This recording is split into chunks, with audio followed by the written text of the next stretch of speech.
Hey folks, Lily here. I just wanted to jump in at the top to give a slight spoiler warning. At some point in this episode, Sadie accidentally spoils me on a future minor character of Twin Peaks.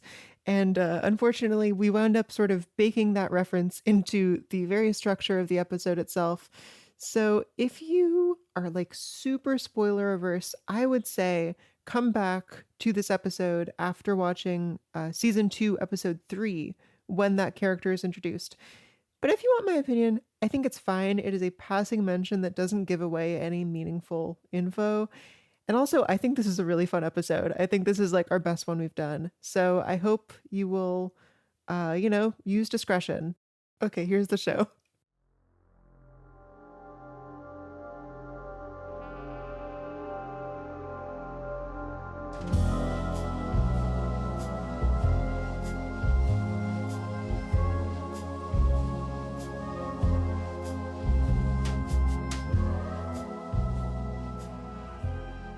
Welcome to TSTV, a show in which I, Sadie, guide my friend Lily through the wild world of Twin Peaks. Today we're talking about Twin Peaks Episode 6, Realization Time. Lily, how's it going? My week has been downright Lynchian. Let me figure out what I mean by that. I've been around a lot of people who are smoking a lot of cigarettes, which made me feel like it was the 90s, and I kind of feel like my body has been experiencing a forest fire. Oh my god. Not unlike those known to occur in the Pacific Northern West. So I am just like chilling on my couch, chugging the water, trying to readjust my body. And water, if you think about it, is like the original coffee. Wouldn't you say? Lily, I really love the different energies that we both bring to this show. Like, I roll up and I'm like, all right, guys, it's time for a fucking podcast. Sit down. We're going to tell you about Twin Peaks. And Lily's like, my week was downright Lynchian. And I only decided that it was like just now because I was like, fuck, what do I say? It's so funny. How you doing, my friend? I'm doing okay. I had like some family emergencies in my week, but otherwise I've been, watching Mad Men. I got a new ergonomic mouse, so I'm using a fucking trackpad mouse because my wrist has been very unhappy with me. But That's the way. yeah, I've been chilling. Yeah. What have you been up to? What have I been up to? I was going to ask more about your mouse, but that's a fair question. It goes at a 45-degree angle and it has a track ball, so I don't need to hurt my wrist by like being it was a lot of being at the same angle was hurting it. Yeah, so the balls are back. That's kind of yeah, cool. the balls are back. Balls are back in town. I just got back from Toronto. I was there for a few days, sort of like halfly because a buddy was visiting from Italy, so we kind of wanted to see each other. Yeah, and then half because I've got family there. Wait, who's your buddy from Italy? I don't think you ever met. She only lived here briefly. Her name is Okay. Costanza. She's like an essayist also. Wow, Costanza is a beautiful name for a girl. I know, right? It's very, very Italian. Thank you to George. Yeah, so we were hanging out. She brought me to this like comedy show that her friend was doing that was sold out. So they swooped me in and got me a ticket, which was awesome. This was a show by CJ the X, who is like a noted YouTube person, philosophy sort of comedy person. And it was fucking fantastic. Oh my God, it was killer. It was sort of the kind of thing where CJ's been like absent from the internet for a good while. And this is like, here are the 30 books I've read and how they're all connected.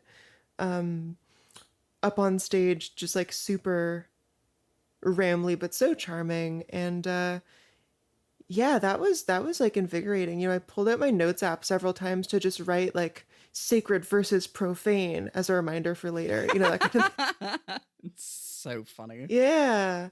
Met a lot of people who I've known from like Twitter or whatever for years. Had an absolutely heinous Toronto poutine, just like out of morbid curiosity. Oh my god, that's so funny. And like nothing could have prepared me for how vile it was. Oh my God, let me tell you, they're not eating right over there when it comes to French Canadian food. Yeah. Once again, this show's like Quebecois presence is known uh, with our disdain of the Anglo-Canadian poutine. In a way, we are the voice of the Renault sisters. Exactly. Yeah. Jacqueline and uh, Bernardine. I don't fucking know. This is really I've said this before, and there's a bit of it in this episode. I love how this show is like finally someone needs to make problematic Quebecois representation. And it's great. They really overestimate how much of a French Canadian presence exists in southwestern British Columbia. It's so funny. I do have you had any more Disco Elysium time? I have, yeah. I didn't take it with me to Toronto because I wanted to like not just be purely thinking about Disco Elysium the whole time. But I'm approaching the end of the game. Oh my goodness. Yeah, like I now have the option to spoilers, of course, but follow the lady into the building, which I think sort of like triggers the beginning of the end. I haven't done it yet. I'm just like futzing around the town, doing tasks, doing little side quests. I found out about the pail, which Oh man. holy shit. It's so holy good. shit. It's so oh my good. God. Everything is just coming together. I love how they hold that like or like they're it's like hinted at for people who are listening who don't care about Disco Elysium spoilers and also haven't played it. I mean, one, go play Disco Elysium, but well, Lily, how would you describe the Pale? Sure. So basically very late in the game, it is sort of revealed that all of this like slightly confusing geography and stuff is because the world of Disco Elysium is not exactly like an Earth-like planet. It is, from what I gather, not a sphere, and the space in between continents is not only taken up by oceans, but by this sort of indescribable haze called the Pale. It is, It's like non-existence, right? yeah, and you can travel through it, but like radiation, there is like a maximum safe exposure, and if you spend too much time around it, you develop this sickness. I am still wrapping my head around it. It seems to be like tough to describe. It is not matter as such. I'm picturing it as like a sort of dense fog that is not like exactly solid or liquid or gaseous. And the people who travel through it, you really only do so if you need to. This is like a post-industrial society, and it was interesting to learn early in the game that the continent you're on was only discovered 300 years ago. I guess that is explained by the fact that travel in between the continents was virtually impossible until you could get through real fast. I think the other thing about like the Pale is that it's like gives you a sickness where you're like getting memories from the past, like from some guy from 200 years ago. You're just like seeing his memories. It's crazy. Yeah. Yeah, a component of which sort of exists in Harry, I feel. Yeah, like, yeah. He is able to connect to what is happening in other places, what other people are thinking or doing, in a way that like I wasn't sure if it was supernatural or if it's just like the game is narrating the world to you. But yeah, it is basically dropped. Like, I don't know, I'm probably 25 hours in that like, oh, this is kind of sci-fi, isn't it? Because was this, you got this from talking to Joyce? Yeah, exactly. Yeah. I talked to Joyce. Because, this happened pretty late in the game to me when I got that. Exactly. And then I went to the church, and it turns out that this like anomalous space within the church where sound does not exist is because the Pale is spreading. It's so good. There's like a 2mm hole. It's so good. Yeah, 2mm hole in the universe. It's fucking. Did you find the like video game? The people trying to make a game that like fell apart? Yeah, that has been so cool. So I've been helping that lady in the church. I love the implication that like somehow the pale like 2 millimeter hole in the church, like that is what wiped out their game files. Yeah, destroyed all their data because all of it works on radio frequencies. It's so good. Oh man, you've got some good shit ahead of you also. I Uh, am sure I do. I got Maya to start playing Disco Elysium. No way. Oh my God, we Yeah, gotta talk about this. Oh, huge. I know. We just started. Literally, it's my girlfriend, and I'd been thinking like, would I replay Disco Elysium and like have her watch? But I think I kind of felt because Maya's like a bit of like a tabletop head. Oh, cool. I Uh, didn't know that. yeah, has like done some like tabletop campaigns over the years, and is like not at all into like you have to move fast and aim type video games, but Disco Elysium is like, you know, just taking your time and thinking about stats, which seemed up his alley. So Hmm. yeah, I got her playing that. We literally just like made a guy, and then she went downstairs and was like, I can't talk to Kim with only one shoe. It was like 11 p.m. She's like, I need to go. This is too emotionally potent for me. Oh my God. Oh, God But bless. I'm really excited to see, because yeah, it's been on my brain. I've been like, well, what if I just make my girlfriend play it and I watch. That's fantastic. Oh my God. Yeah, I think Vic is slowly being won over as well, just from watching me play. But the immediate response was like, "This is just a book," and Yeah, that's no, exactly what I yeah, love about it. It's a lot of reading. yeah. Um, and so I've been feuding with a couple people who insist on not playing the game, and I see how this game turns everyone annoying. See, you understand why I kept being like, Lily, Yeah. Oh my Lily, you have to God. do it, because you were like, even with the hype, I can't believe how good it is, and like that's how I felt. I was like, people keep saying Disco Elysium's good, and then I played it, and I was like, oh my god, this is, I think, maybe the best. I think this is the best RPG they ever made. It might be top one games for me. I won't lie. I get it. I get it.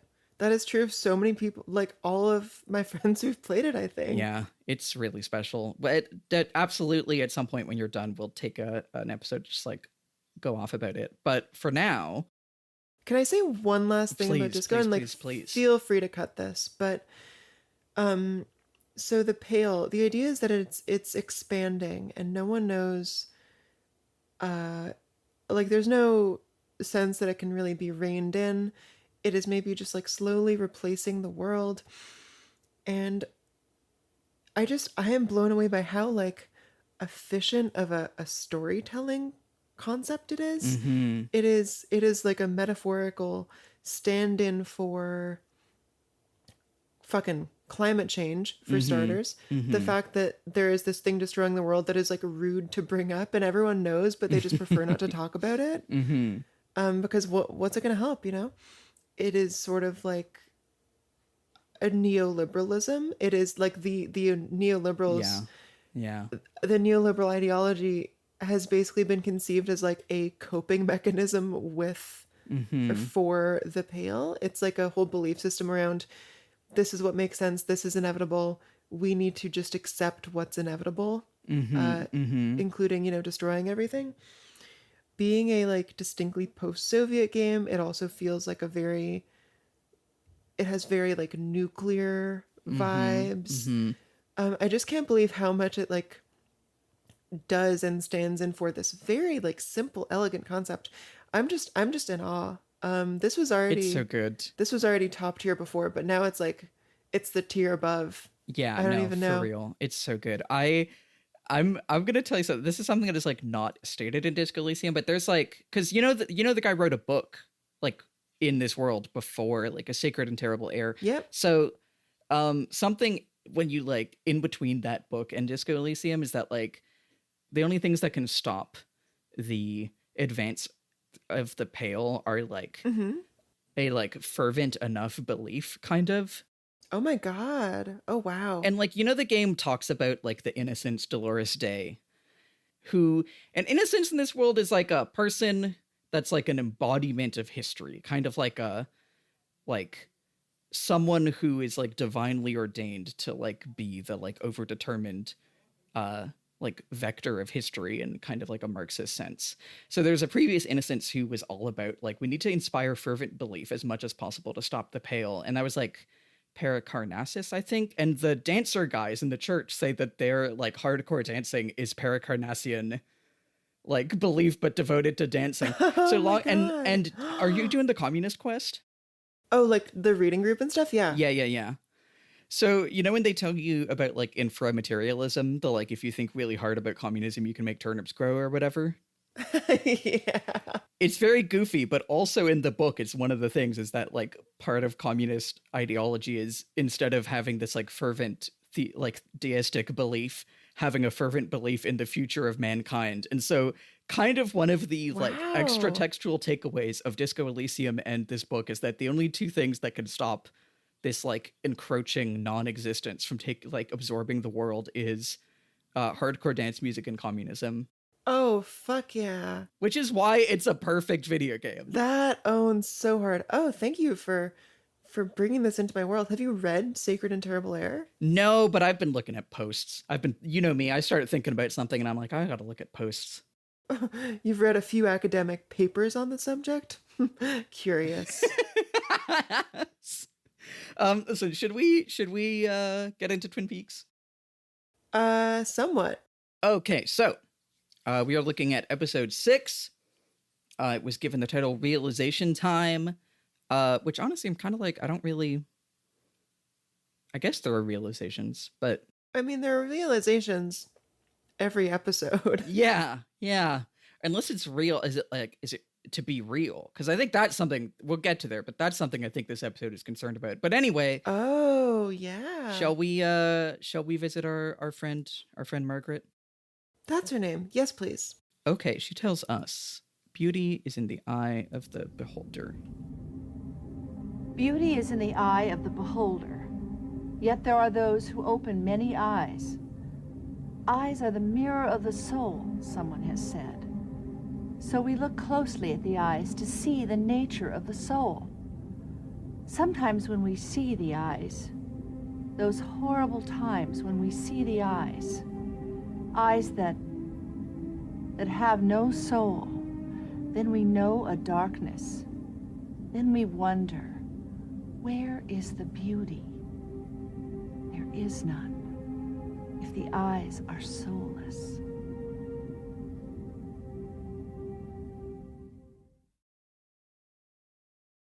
Thank you, Margaret. Thank Yeah. you, Margaret. What anything jumping out at you from this? I wasn't paying much attention to eyes in this episode, to tell you the truth, and now I wish I had been. Who is the beholder? I mean, usually it's like a hive or something, right?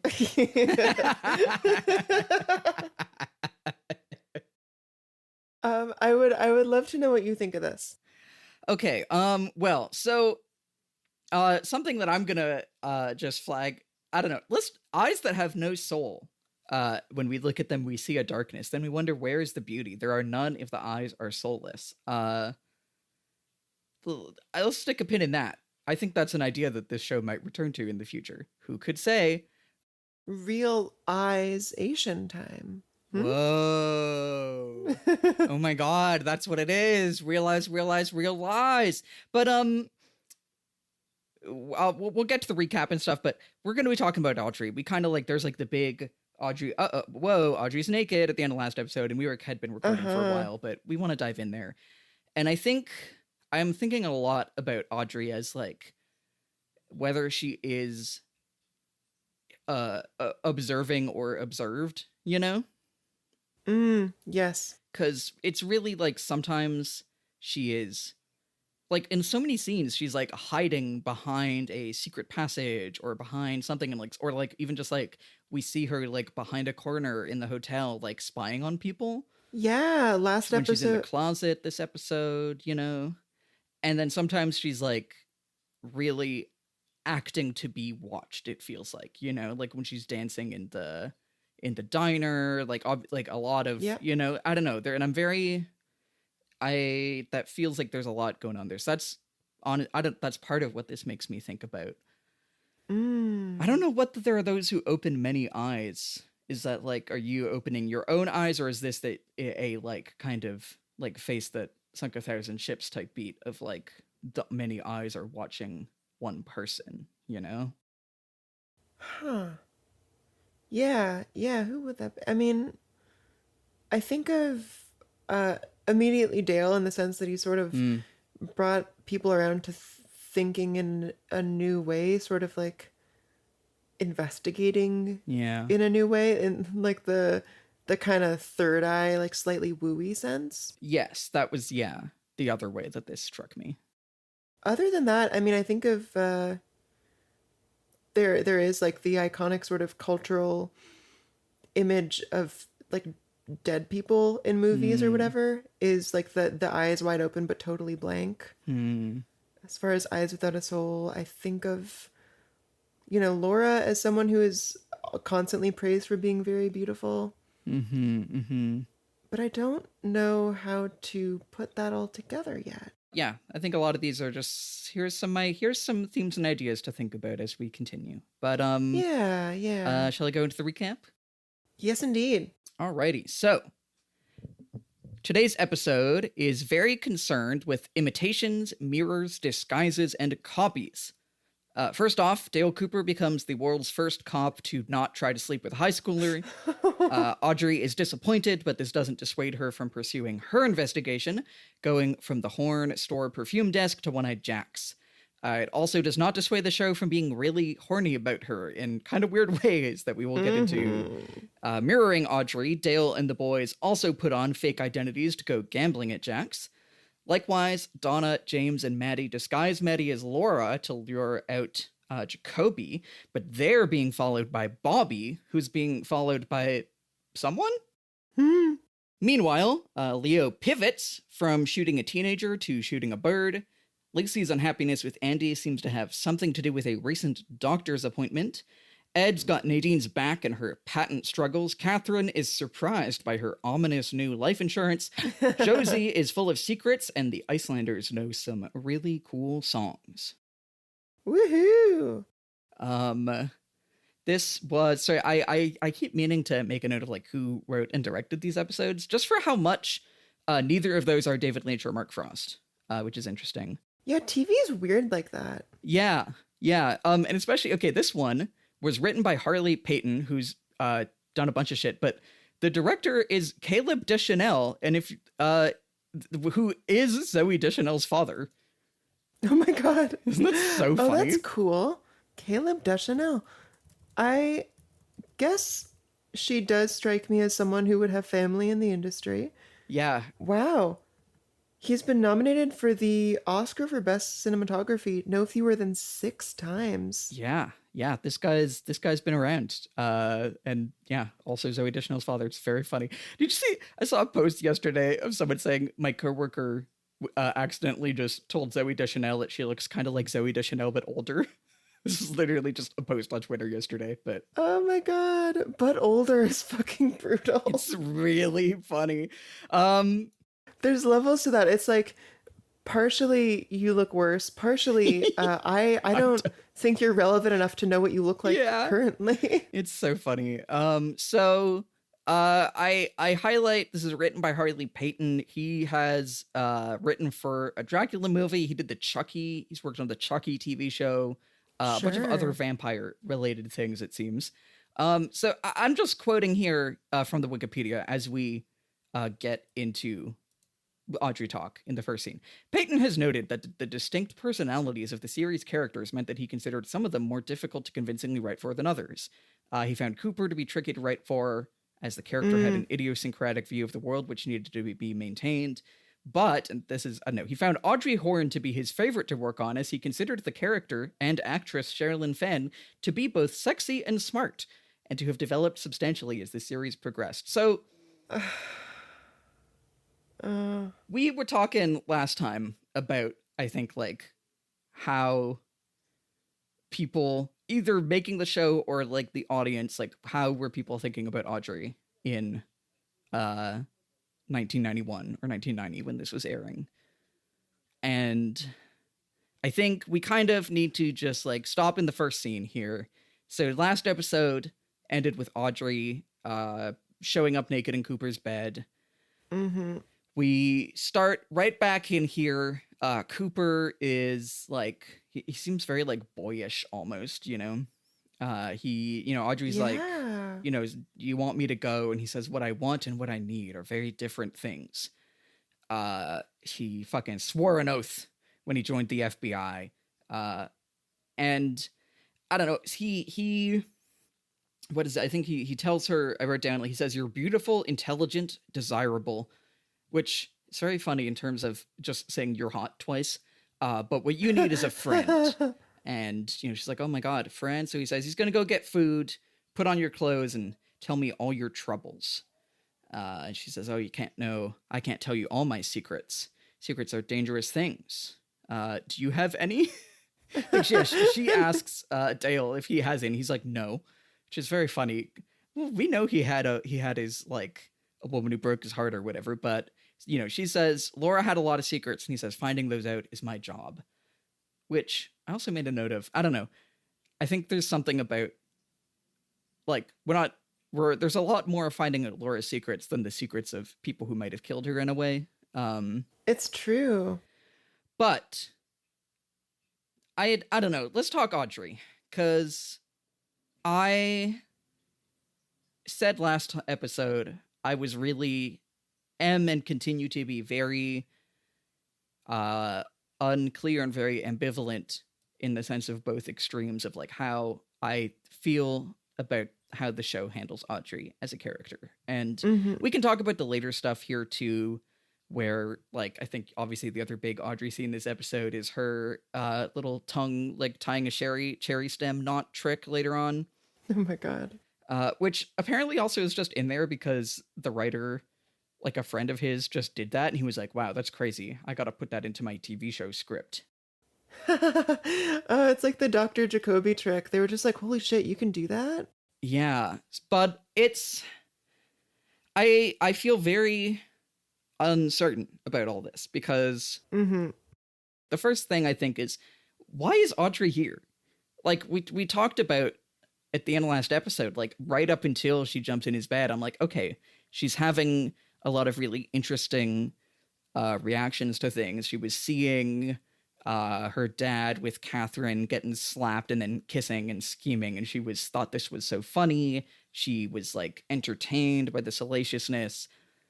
We can talk, like, this can be a coping thing. This can have, like, and then she was sobbing watching Leland break down and do his classic American sobbing dance. And then she, I guess, just leaves from the dance and just goes into Dale's room and takes her clothes off. And I just don't, like, it's, and, like, I don't know, this is the kind of show, and, like, David Lynch is the kind of director / showrunner where characters do just kind of do things often based on like to communicate ideas, or, like, he's not a very character driven guy. He's very, like, a character will do something because it's something that I want to have happen. But interesting. I think so, but I still don't, I don't know. I'm kind of fumbling around. But do you have thoughts, Lily, on all this and, like, Audrey so far and in this episode? Yeah, she is sort of she's feeling out of my reach. Like, while I agree that the character motivations aren't always super grounded or, like, prioritized, I find with a lot of characters, I essentially understand what their deal is and what motivates them to do things. Like, I could tell you why Leo came in the last episode and tried to, attack his wife, or why he wanted to shoot Bobby in this one. With Audrey, like, I can't track her logic in this quite as much. And I think that is actually a shortcoming and not, like, a conscious choice. Because in terms of, like, with the investigation, we're always talking about the themes with Audrey, with, like, observation, being seen, theatrics. These are things where, like, her sneaking into the office later in this episode, that is something that perfectly tracks with her character. If this is not motivated by something inside her, I think it's because they failed to do that. And I wish I understood what was going on in her brain.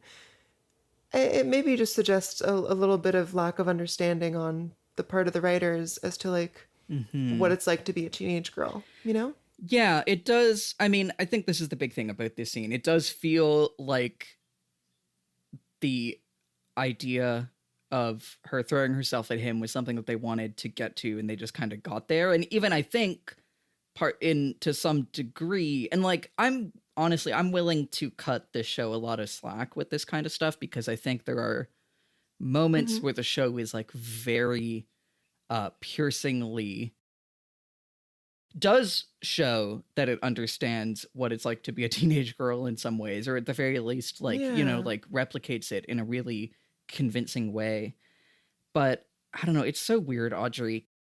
I think it's like also that when I think about either her motivations, like psychologically, or her kind of moving as a symbol through the show in the way that a lot of characters are kind of both of these things, I don't, still none of that really leads me to understand why she's jumping naked into his bed. Like, I guess, you know, face value, she wants to run off with Coop. She is upset. You know, we can assume that, like, she is, even, like, when we see her laughing at Ben and Catherine's schemes, that, like, she's still upset by this. She is, like, being confronted with, you know, the rottenness in Twin Peaks. Yeah. And, like, you know, kind of back to back of seeing her father doing schemes and then seeing Leland breaking down and being like, fuck, Laura's death is, like, really still out here doing things. I don't know. I think I was really interested by the idea we were talking about last time, that, like, she seemed distraught by the way that they were covering up Leland's distress, you know, by dressing it up as the famous American sobbing head dance. It's heartbreaking. And, like, that she does seem to be someone who is, like, entertained, or like, she likes to peel away. She likes to see what's behind the facade, you know? She likes to lean into the skeeviness, and she likes to, and, like, the idea of it being covered up and just seeming kind of like wholesome and white bread Twin Peaks town is not what she wants, I think, question mark. On the other hand, I mean, she sort of likes the artifice too. It's like, it's not like, you know, so straightforward as, this is a nice town with a dark secret and she's gonna, like, find out what's evil about it. She also likes, her role in the town. She likes being, like, super fake to people to get what she wants. I think it's a fixation on artifice, but I don't think she actually like has a problem with it necessarily. And you know who this reminds me of is David Lynch. Yeah. I'm not even joking. Like, he no, for real. He loves the tropey, soapy shortcuts. And yes, he, like, the show is interested in sort of peeling back the layer, but it also sort of enjoys it for its own sake. Yeah, definitely. And, like, even here, like, I keep going back and forth on what I'm saying about what does Audrey want. And I think part of that, I'm like, that's really interesting. That's really compelling. And then part of it, I am just like, I think there is some failure of imagination. If we're I think it's so interesting to have these reactions of her laughing and crying at these, like, scenes and at the hotel. And it's like, wow, this is really interesting. I'm getting these, like, opposite reactions, but they're also kind of overlapping. And, like, what does this tell us about Audrey psychologically? And what does this tell us thematically? And then from there, it just goes, and then she's so sad. So she goes and gets naked in Dale's bed. And I'm like, how? Why? Where did this come from? This doesn't make sense if I think about her as a real person with real psychology. And it also kind of doesn't make sense if I think about her as this, like, thematic vessel, you know? And, like, I can kind of see it if it's like, you know, she's being disillusioned by Twin Peaks. And so she's like, I want to get out of here. Here's this FBI guy who's, like, a symbol of outside of Twin Peaks. Maybe he'll take me away with him or whatever. But it's still it's, like, I think that's, like, she does say, like, she had her whole thing of, like, I want to run off with Dale Cooper. But I don't know. it's still just, you know? Yep, I'm with you. And I don't know, I really keep, because like, on the other hand, it is just leading into these tropes in a way where that's kind of what the show is about, you know? And sometimes it leans hard into some tropes, and I'm like, oh, that's fun. And so there's part of me that's like, should I find some tropes less fun than others? Well, sometimes they are. Yeah, which I think is, you're free to. And I think that's the other big elephant in the room is like, I think certainly one of the tropes of this time is the 18-year-old girl, it can be a sex symbol and can The like, seductress. yes. And that like, And when we sexualize teenagers, it's because they want it. It's yes, not, yeah. it's nothing to do with us. Like the show is pretty uncompromising about saying that when men are sexualizing Laura, like that is bad, you know?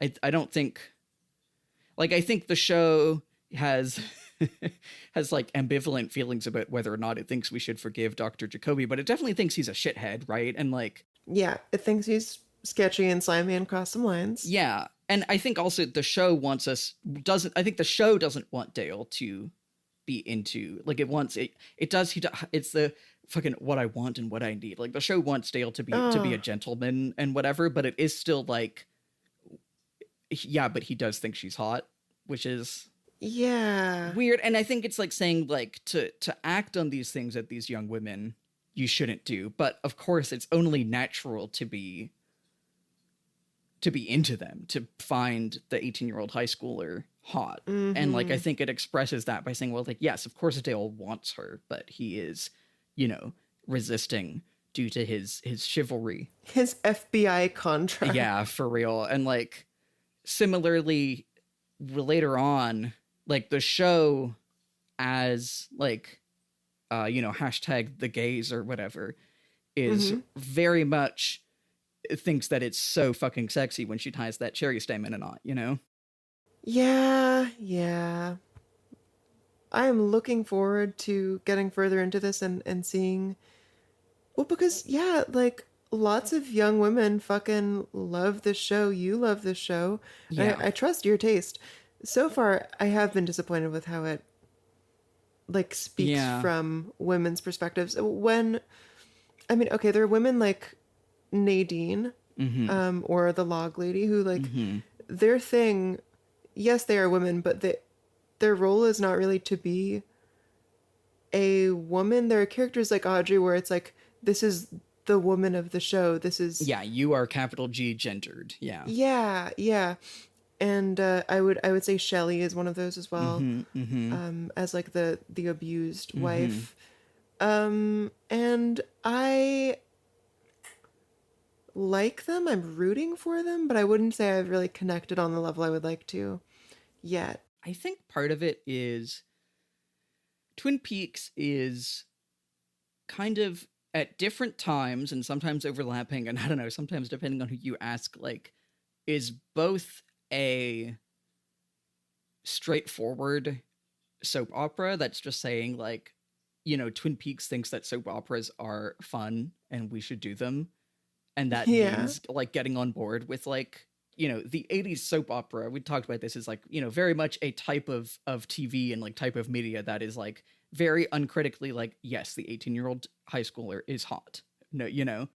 Yeah, that's true. And then is, like, it is also being self-reflexive about TV and about soap operas and about itself. And I think that means that, like, there are undoubtedly parts later on that it's funny, it's like almost doing kind of like a like 2010s video game bait and switch of, like, you do a thing in the video game and then the video game's like, wasn't it kind of fucked up that you did that, you know? Oh my god. I think that Twin Peaks is kind of doing that about TV. Like, we will get to, you know, like, I think there are a lot of times where Twin Peaks will, like, indulge in a piece of trope that is, like, offensive or borderline or, like, stuff like this, and then will later on kind of, like, come back to it and be like, isn't it kind of fucked up to do that? Why did I do that? You know?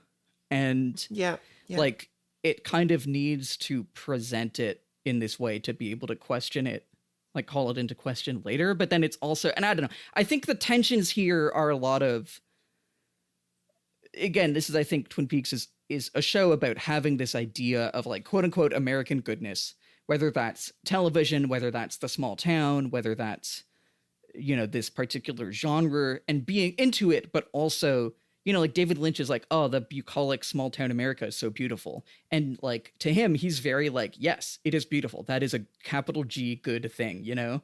Yeah. But I think he also, in a way, you know, obviously you and I are like, well, of course, the settler colony must be destroyed. Goes without saying. But I think, you know, David Lynch has more a sense of like, oh, there is also evil here. And how do I reconcile the fact that these two things are really equally existing for someone like David Lynch, who really does buy into like it is good to see a beautiful woman and like to have a pretty neighborhood, you know? And yeah, I'm saying all this, and I really think it is hit or miss. Yeah. So for now, I think that is a lot to say about this very first scene, but I think that is we needed to get in Audrey time because there's just so much going on with her as a character, and I think how she stands in for the show. But she's fascinating. Yeah, presumably off camera, they talk all night about her troubles. When we get to the next scene, I'm surprised that it's just like the next morning, and we just see Cooper, you know, rolling up to the station. I'm like, that's the other part. The show, we don't know what her troubles are.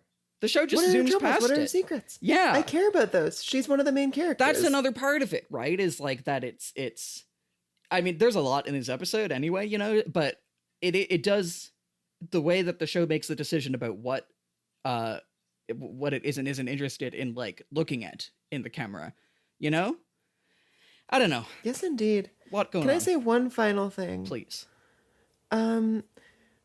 Okay, thinking about David Lynch as someone who fundamentally thinks America is really good, but also sees some sort of vague, dark, evil, threatening, you know, the classic small town life.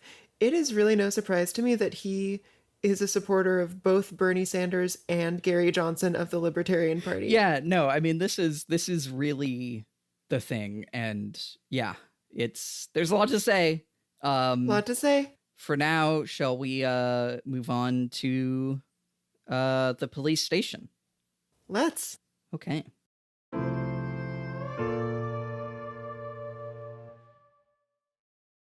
It's me, the host of TSTV, a Twin Peaks podcast, here to tell you that if you listen on our premium feed at tstv.show, not only do you get every episode 2 weeks early, you also get our exclusive bonus series, TSTV DVD.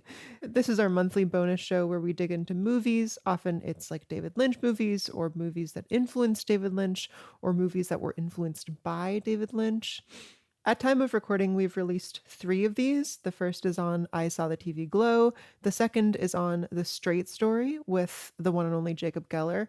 And the third is Wasteland, the animated anthology by Joni Peppers that contains my personal favorite movie of all time, which is The Final Exit of the Disciples of Essentia. As always, we're having fun, but we get into some really deep analysis about these movies that I personally have not encountered anywhere else. If you're a fan, or if you just want to, if you get through this 3 hours and you want like 3 more hours for some reason, give it a shot. tstv.show. It's $3 a month, and it does a ton to support us. Thank you so much.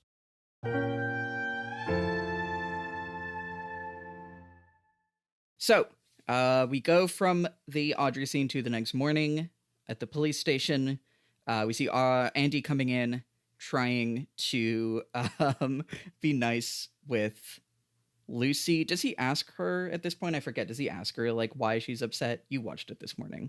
I don't think he does, but he's very clearly hurt that she is upset. I know I made a note of, she's like, Officer Brennan. He's like, I wish you wouldn't call me that. She's like, Officer Andy.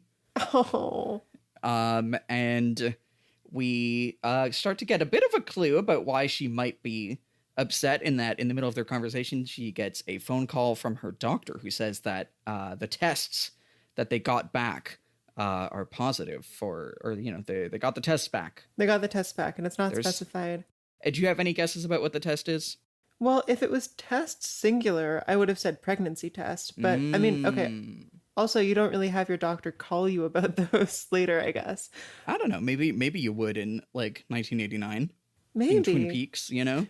But the fact that it's multiple tests, Hmm. and then also the fact that that the doctor sort of tries to comfort her, and it Hmm. seems like it is straightforwardly bad news, where pregnancy might be like more complicated. Hmm. Hmm. The only thing that I could think would have to do with their relationship is if it was like an STI or something, but I don't think that's it. So I have no idea. I feel like she has some totally unrelated disease. Well, who could say? It's a mystery. I feel like you could tell me right now if you wanted to. Fine, I will. The tests say that she's I was gonna say Super Saiyan. I don't know, man. I was like, what's the Oh fuck. Vegeta shows up and says, Kakarot, you don't remember your glory. And then she finds out that she can go Super Saiyan. Oh fuck off, Sadie. Oh my god. Okay. Anyway, Cooper comes in, tooting his little whistle that he had whittled. My note just says the whistler. He gets given the rundown. I forget, is it him who's like, I wrote down the quote of just like, I don't like birds. Is this Cooper, like, when asked, what's the context on this again? The context on this is yeah, Cooper walks into the investigation room where the bird is, and he just backs himself right up against the wall in pure tension because he doesn't like this adorable little bird here. I think this is so funny. Yeah, really cute little character detail. The connection does strike me to the log lady being like, the owls can't see us in here. But it is also just very funny of him, like this guy who has been so happy-go-lucky about everything being like, I don't like birds. Yeah, and this is like a cute little bird. Not This is not a bird who can injure, you know? Yeah. I feel like also this is like probably nothing, but he walks in playing that little flute, and then like a pivotal thing is the bird's song in this episode, you know? Yeah, absolutely. And there's no real reason for the flute to be there. It's so funny. Listen, he's the whistler. He's the whistler. I should have known. So yeah, they are getting the forensic report. They confirm that Laura Palmer, Ronette, and Leo Johnson, there was DNA evidence of all of them at the Jacques Renault cabin. And they also have the one picture that was in the camera, which they find out is Waldo the bird on Laura's shoulder. They are like talking about how the bird is too stressed to like say more things. I think we Yeah. get is it the doctor here who's trying to feed the bird? I just know I know like he's saying like these grapes are right on the edge, which is so funny. He does it after offering the officers some fruit. He's like, do you want some? And they're like, no. And he's like, oh, they're bad. It's so funny. So then they are saying that they want to investigate One-Eyed Jacks, but it's over the border, so it's out of their jurisdiction. So, you know, Cooper says this sounds like a operation for the Bookhouse Boys, which, okay, we've talked about it, but the Bookhouse Boys as like their extra legal squad is so bizarre. Yeah. And like, I think this is honestly, like, from our perspective, I think the most like immoral stuff that Dale Cooper and his gang keep doing of just being like, oh, we'll just get our like half of us are in it vigilante squad to go do this because we can't go to Canada to raid or, you know, to investigate the Canadian casino brothel is kind of crazy. It's kind of nuts. And it's totally, we're meant to see it as like a cool, badass thing they do, right? It's totally uncritical. Yeah, I think we are meant to be completely charmed by the Bookhouse Boys. Unfortunately, I am, if only by the name. But Yeah. I don't like the extrajudicial police squad thing so much. Yeah, it's very, this feels very like this show from 1990 just being like, no, guys, isn't this fun? Yeah. My other note, so I was actually going to watch this movie last night, but instead I watched 2 episodes of Mad Men. But Laura Palmer is named after Laura from 1944, a movie that David Lynch loves, in which a young woman, Laura Hunt, was killed, and she was like, kind of, having not seen it, my understanding is that she was like kind of given a My Fair Lady treatment by a Waldo Lydecker. So I have to assume, we were joking about like where's Waldo, but this has to be why the bird is called Waldo, right? Oh, that's so good. Yeah, definitely. Yeah, and also, I mean, soft spoilers for Laura 1944. I don't know the full plot, but I do know that Waldo does die, and in his dying moments is like, Laura, which is very funny given the later scene. But I just put that, Oh I my had a note of that God. here. Yeah, isn't that so funny? Wow, that's great. Let's talk more about that after. Yeah. Do you have any other like capital N notes on this scene? Yeah, so first of all, as Cooper is walking into like the office, we get the doctor talking about how, well, talking about like the behaviors and the information on this bird, and he says that its scientific name is Gracula religiosa.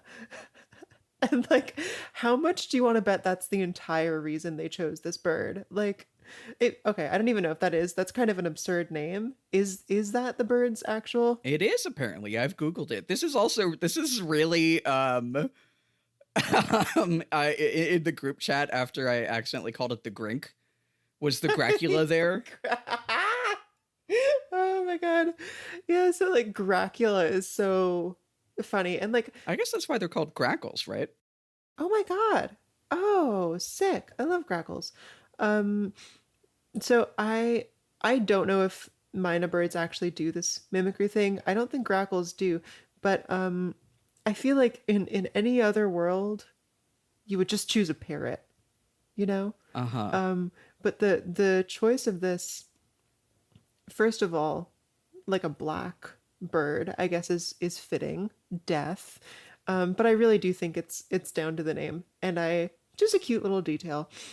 Secondly, another line from the doctor is mimicry is a kind of play for them.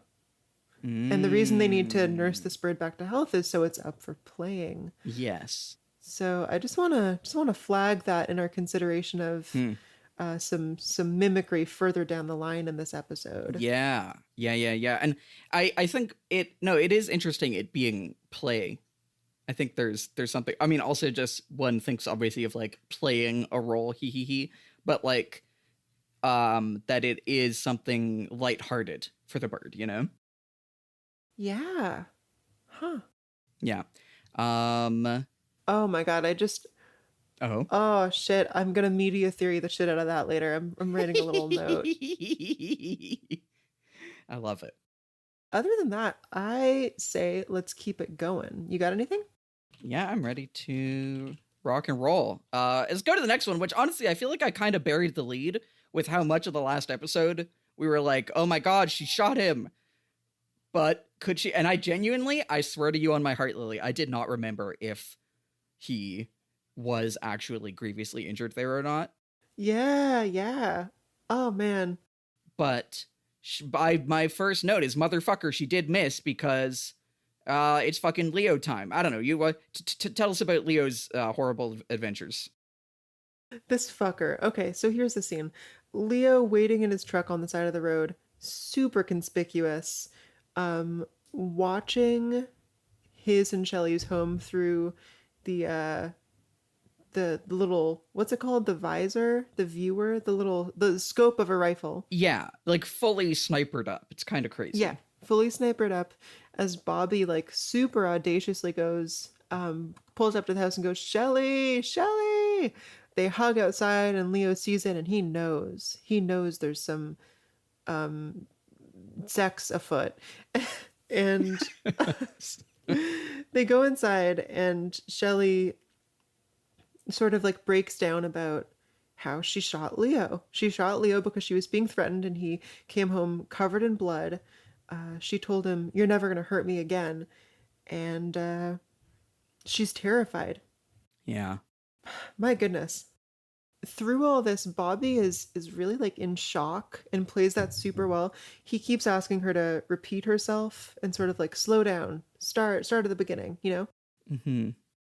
He is horrified, but then he sort of takes on the protector role. And he says in reassuring, because I don't think either of them really know where Bobby went. He says, or where Leo went. oh yeah, Yeah, Yeah. where Leo went. Um, Bobby says, Leo Johnson is history. I'm taking care of you from now on.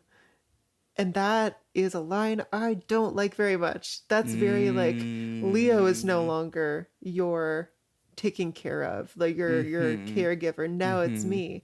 Mm-hmm. Um, and I still don't like where this is going. Yeah, it's a lot. Yeah. My note here is like this scene I was really thinking about what we were talking about last episode about like the different performance styles that this show uses. Like we were talking about how Mm.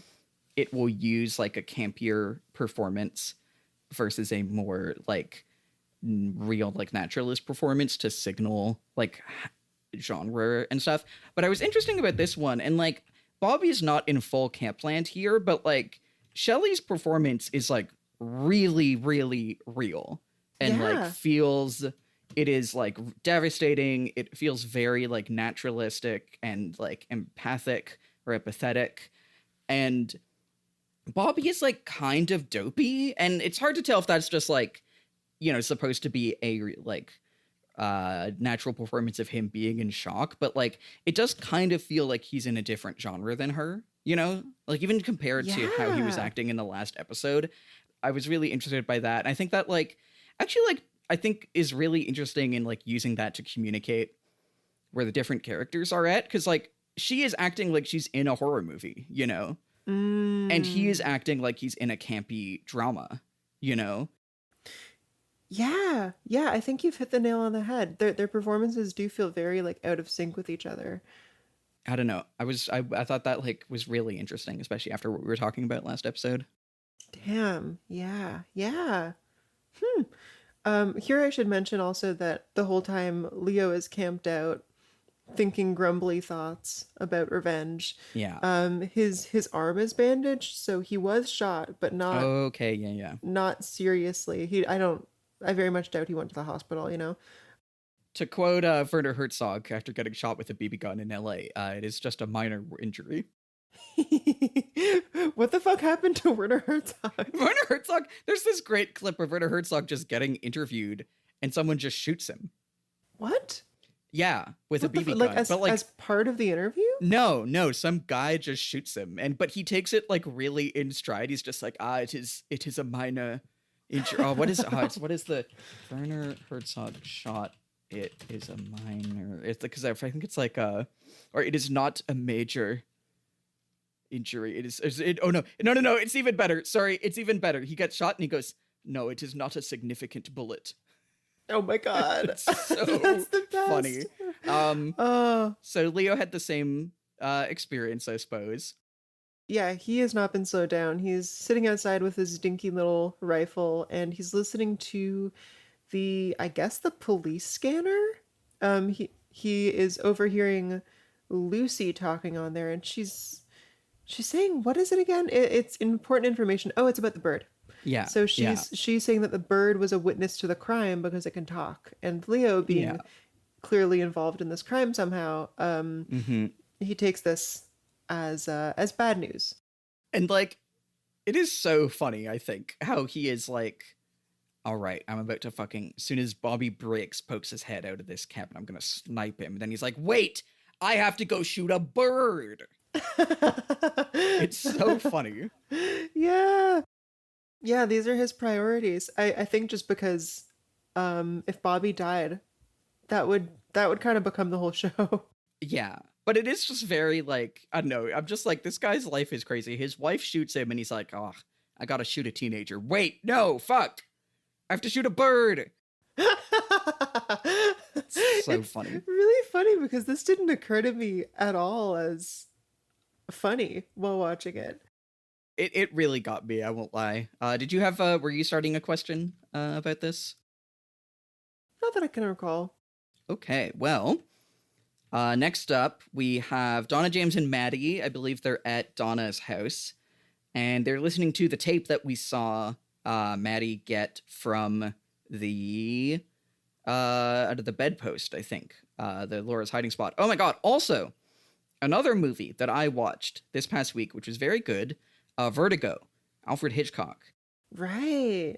which I had such a like, oh moment watching, because literally that is a movie which, without spoilers, is like very concerned with lookalikes and playing a part and everything. And the main characters are Madeline something or other and John Ferguson. So that is like absolutely, Damn. there's no way that that's not why she's called Madeline Ferguson. So all of the characters have to be taken from these like these old American thingies. Yeah, this kind of makes sense. I kind of really respect it. It makes me feel like when I'm thinking, what should I name a character? I can just like, I don't know, just mash up two characters from a show that I like is really funny. Yeah. It's gonna be, give me a second. It's gonna be, we're getting there. Goku Vegeta. Bojack Cooper. You know what's so funny? I was like, it's gonna be Bojack. I know. Okay. You got me. So they are here and they're listening to the tape, and it is another tape that Laura had recorded for Jacoby, very similar to the one we heard way back in the pilot or the first episode or something, which she's talking that she had big bad dreams, and she thinks that probably Jacoby likes big bad dreams, and also naked secrets, which I thought was very, that sure is something. That also feels like a bit of an oxymoron to me. Yeah, tell me more. Well, I don't know. Like, how can a secret be naked? That would mean it's exposed. Well, I guess that's maybe he wants them to be exposed, you know? Yeah, I guess so. And so I have the script pulled up, because this is like, she says, I know you like the secrets. I know you like me too. That'll be my little secret, okay? Just like your coconut, which I think because his coconut did have the tape in it. Remember, we talked about him hiding it in the coconut, but also that'll be my little secret, just like your coconut, is kind of a crazy line. But this last line here that she has really, she says, you know, why is it so easy to make men like me? And I don't even have to try very hard. Maybe if it was harder, is like. And then they pause the tape. Yeah, it hits. That hits. You know, it's rough. Fuck. Yeah. And they start to say that they want to get the other tape, which is in Jacoby's office. And well, they assume so. Yeah, they assume so. Do they concoct the full plan here, or do we see them like concocting it later? Well, their original idea is to play the recording to Jacoby over the phone. So we get that here. Yeah. And we'll get back to it. We'll, I think, like, save our full, because there's a lot to say about this plan and a lot of, but so at the moment they are planning to use this recording. They have Laura's voice to kind of lure Jacoby out of his office to be able to sneak in and find the other tape. I guess if we're saving our, like, all our shit to say about this for when we see it in full effect later, should we move on to Audrey at the department store? Yeah, let's. So I think this is the first scene we get of Audrey working at the perfume counter. Mm-hmm. There is a huge invitation to love display, which I think is just so funny, delightful. Everything in here is very like, it's all like flush and red, but then there's just like this one little blue corner of the counter with a life-size cardboard cutout of presumably one of the stars of Invitation to Love. Well, of course, either Emerald or Jade.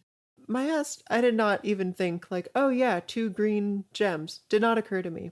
And so I'm obsessed with the idea that there's like Invitation to Love crossover, like perfume / jewelry is so like tie in, like in this universe, you can go and get the Invitation to Love scent to smell like Emerald or Jade. It's so funny to me. That's so good. Yeah. It's a big show. It's maybe the only TV show, actually. Yeah, basically. Don't know of any others. So Audrey's working the perfume counter. She does quite a bad job, but I think it's because she doesn't care, to her credit. Mm-hmm. A woman comes up and asks for help and says, I want something more fruity. And Audrey looks at her and says, fruity, because she's homophobic, I think. The woman clarifies, as in fruit. On my first watch through, I was just like, yeah, no shit. But no, Audrey was like, you want something that's going to make you smell like a little gay boy. Listen, these days, many such cases. She's Fujoing out. Anyway, God, Audrey Um, would. Audrey would. Frankly. Okay, yeah, okay, okay. yeah, I Continue. can see it. Okay, yeah. We get the manager. Do you remember what the manager's name is? Emery Battis. Audrey's manager at the department store, Emery Battis, comes like passes by and he says to the other woman working the counter, like, come see me in my office in 5. Audrey makes up an excuse to leave the counter and she goes and she hides in the closet of Mr. Battis so she can like look in on this meeting basically.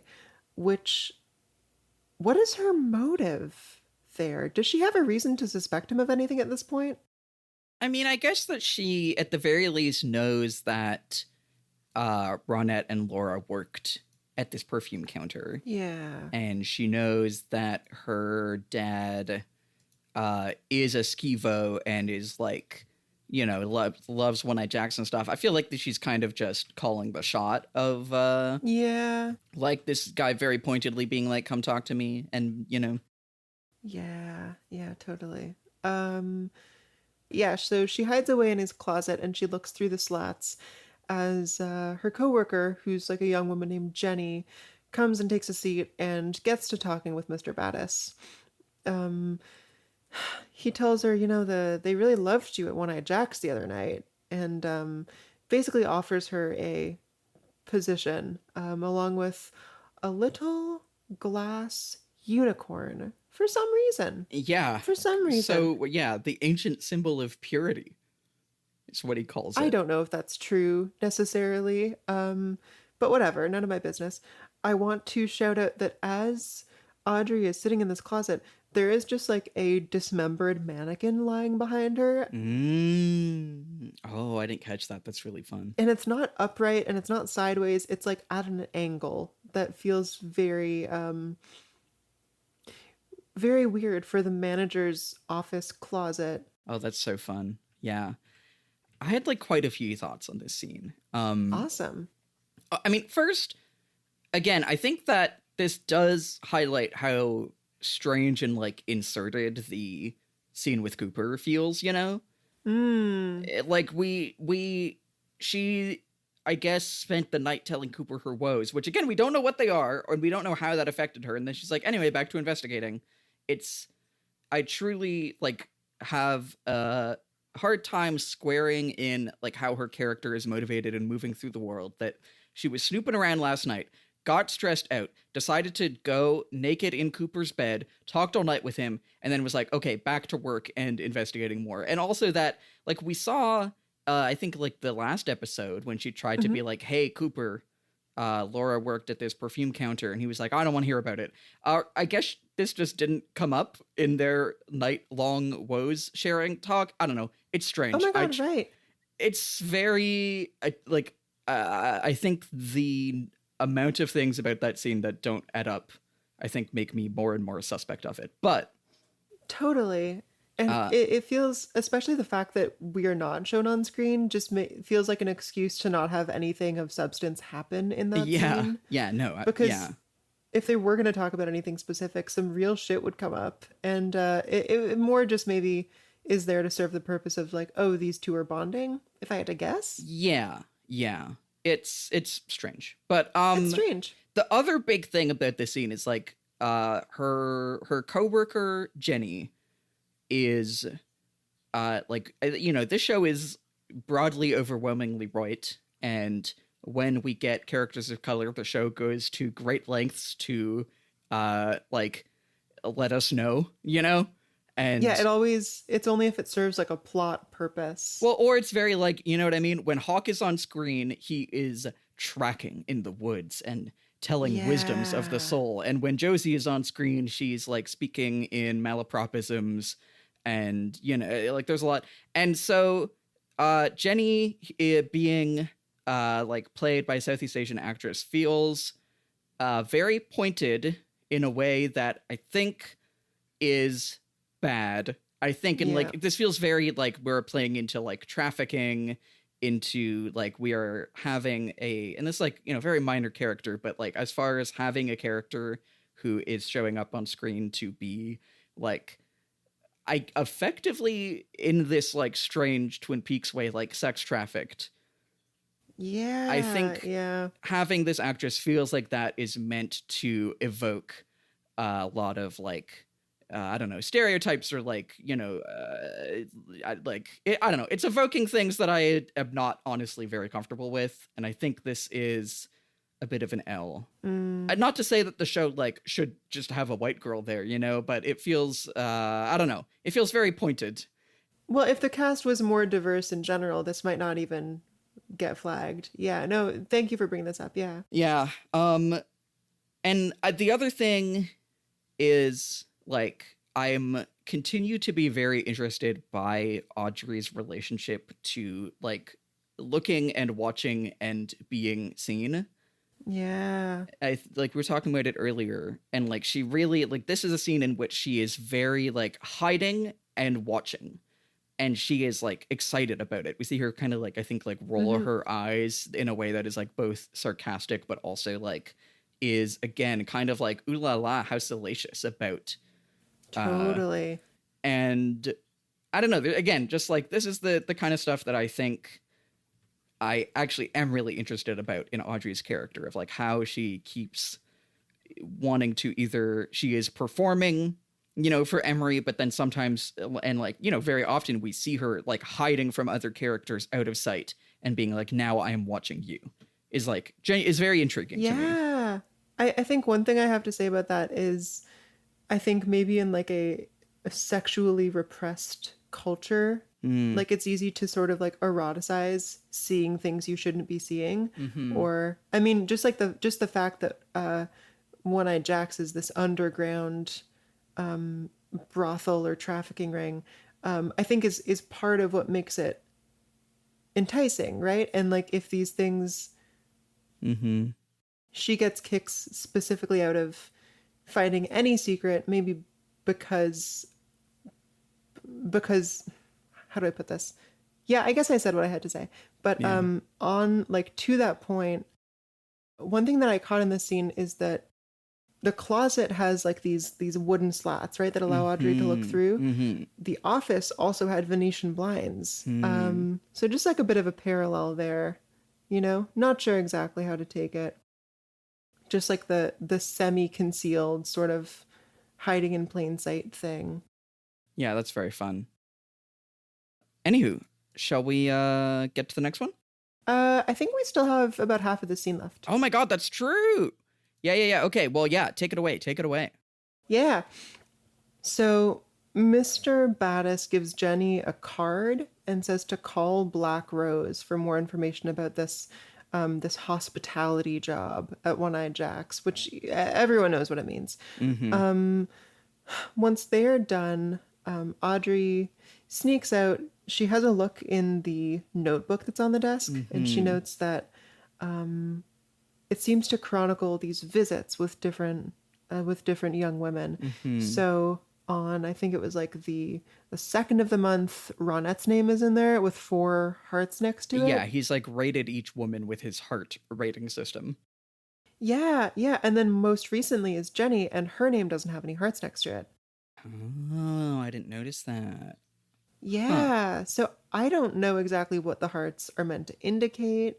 Is it like a physical attractiveness thing? Is it like... I would have assumed that it's like how hot Emery thinks they are, but I wonder if then it's more of a like, what's your review from One-Eyed Jacks or something? Gross either way. Really gross. But yeah. Yeah, so Audrey takes note of that, and she grabs one of those little unicorns as she heads out, and she sort of uses it as a way to prove her credibility with Jenny. She goes to Jenny and she says like, yeah, One-Eyed Jacks, whatever. Hey, but I lost the number for Black Rose. Can you give it to me? And Jenny is sort of suspicious, but ultimately hands it over. Point for Audrey. Yeah, she's on the case. Her little yeah, she is very smart. Are we ready to move on? Yeah, let's. So we then go to the Double R Diner, where Hank is working, but also is working his sources trying to get some info out of Shelley. He's singing his tune of, how it's hard being back out of the joint. He says, I paid my debt. That's what counts. But he says he remembers, Shelley's face perfectly, but he is not so good with names because he's trying to say, Norma told me how much you helped, and Pete, was it? Or no, it was, Shelley goes, oh, you mean Ed? And he goes, yeah, Big Ed. And then we get a brief, ominous musical swell to indicate that he's the scoundrel and he has bad plans for Big Ed. So I do have the script open and it does just say, Hank, sinisterly, yeah, Big Ed. And then to prove that he is a scoundrel, he just steals a customer's lighter that they left on the counter, which is, again... Oh my god, okay. I was wondering if that was some sort of plot important lighter that I was supposed to have remembered. I mean, who knows? Maybe it comes back. I think in the moment, I think this is just to be like, yeah, this guy, he's a crime boy. He's a scoundrel. He's no good. And like, yeah. I don't know. I think it's like the show has a very funny, and I think this is like intentional because this is very like I think how like conservative leaning media in this time like thinks about crime is that like, he's just, I mean, one, it's obviously just like he's a criminal. He's always doing crimes, but like it's unclear if he has like the scope of his crimes could go from like arson to has killed people to, and then he steals a lighter. You know what I mean? It's like there's this kind of collapse of all sorts of like underground activity into one where he's like him stealing a lighter is part of us like letting the audience know that he might also kill people or whatever. It's just very funny. I think it's very goofy. Yeah, well, he just has the criminal personality type. Like all criminals, he likes doing crime, and that's why he does it. Yeah. It's, and it's I think, as with a lot of tropes like this, I think the show is both kind of believes that and also is kind of parodying it, But, he is being a little sneaky boy. But little sneaky boy. Truman and Dale come on in. Harry is very upset. I think he walks in and instantly Hank is like, oh, I'm innocent. When Truman says, oh, I'm looking for you.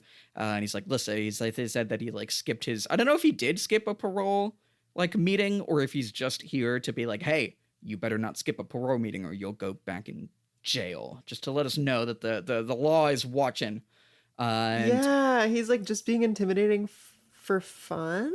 Why are they even here? I mean, I'm sure it's partially like, I think it's partially that he wanted to come and be like, listen, buddy. And also, we get his line of here, like, you think people ever change, Cooper?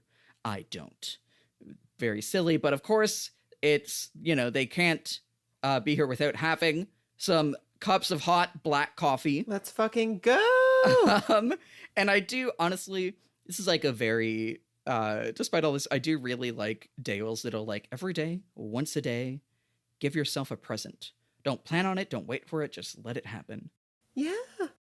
This is kind of the sweetest thing ever. Yeah, because Harry wanted to just get going, and Dale orders 2 cups for them.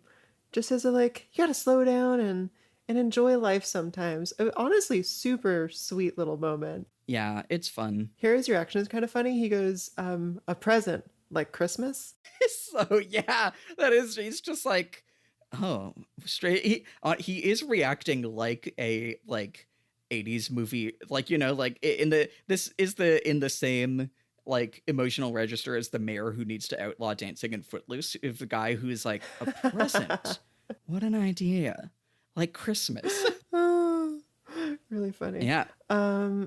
Yeah. Okay. I also just want to say, the very last line of the scene is Harry sitting at the little coffee bar, and Dale just says, nothing like a great cup of black coffee.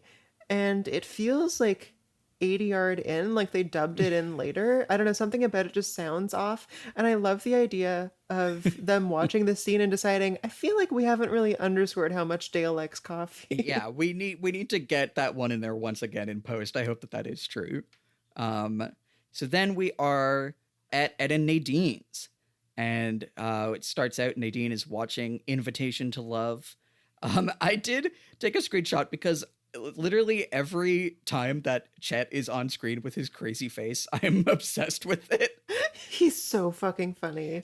He is gonna shoot Montana for, I want to forget what is even, let me look at the script. Is he even like saying, let's see. He just says, I wasn't fooling Montana. And Nadine says, you show him, Chet. You show all of them. Aww. And like his pose with the gun is so, I just love this fucking crazy looking Chet. But Nadine loves him. I think she really sees herself in him somehow. Yeah, no, absolutely. I haven't put together how. I mean, listen, she's the underdog. She wants to show all those patent officers or whatever. So Ed comes in and Nadine, says, Ed, I'm eating bonbons. And honestly, this is such, she's just like me for real. Watching her little shows eating bonbons. An enormous, just like a box of like 200 of them, maybe. God bless her. It's great. Ed, again, has a very cunty little outfit. He's got the like dark, I think, is this even the tuxedo jacket he wears? I think this might be the outfit he wears to the casino, which is very funny. Like a jacket over his red patterned shirt and like a big ass bolo tie.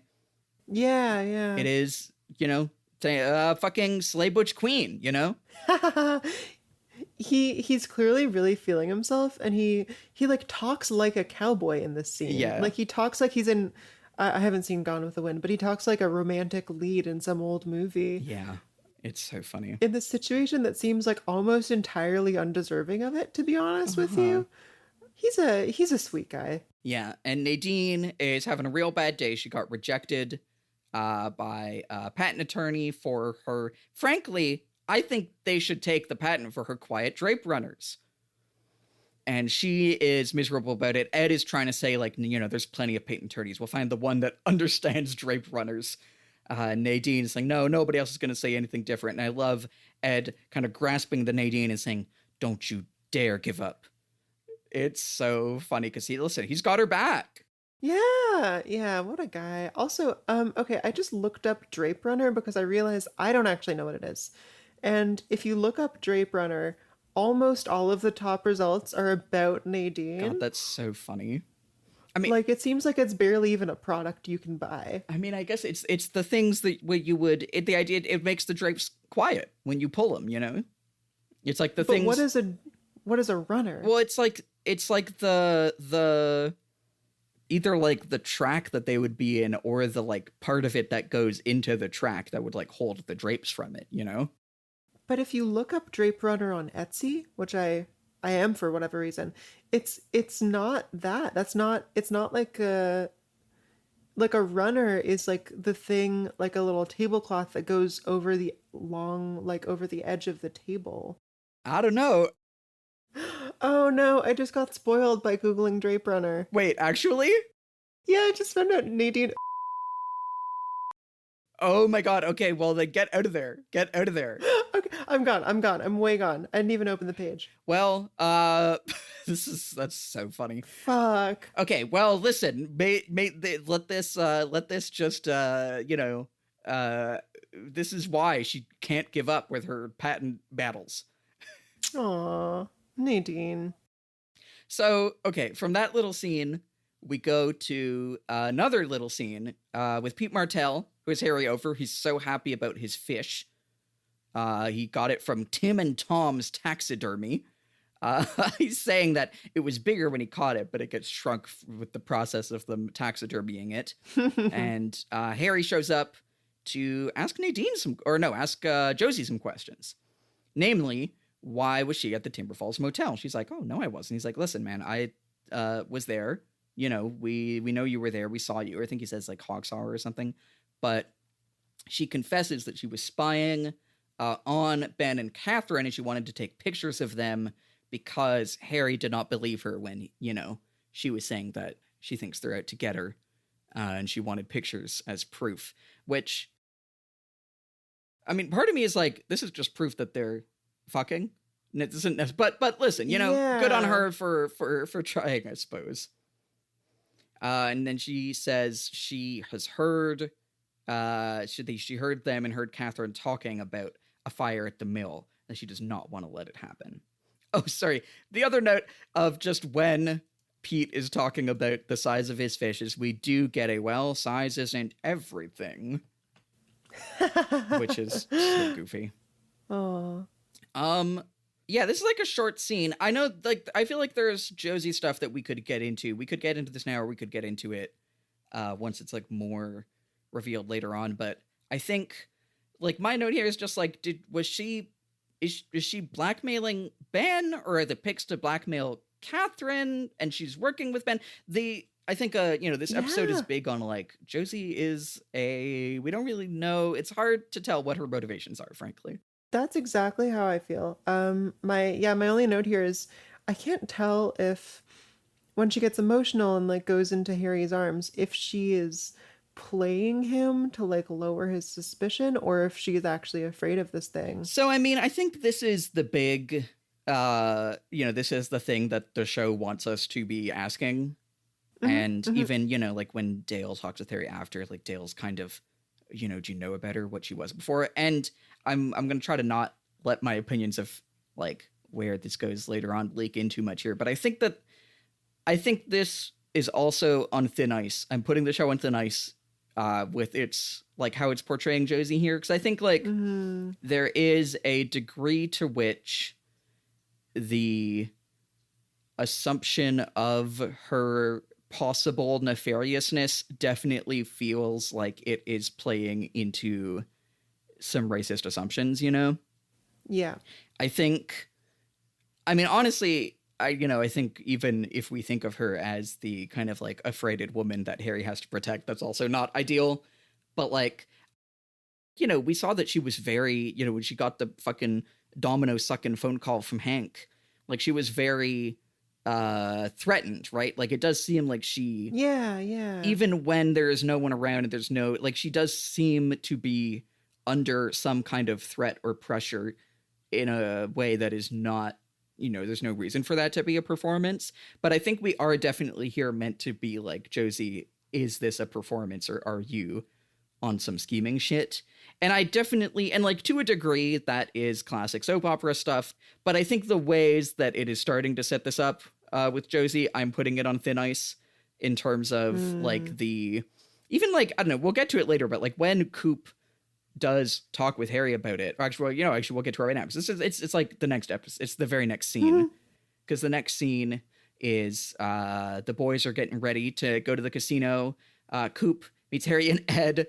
He says he has $10,000 of the Bureau's money. I love he says here, he's like, whenever I use the company money, I like to return 10 to 15%, which is such a like Dale Cooper thing of like, yes, I plan to make a 10 to 15% return on my gambling. So silly. He's just such a cool guy, such a badass that he can make a profit gambling every time. Yeah, exactly. So, Harry tells Cooper what Josie told him.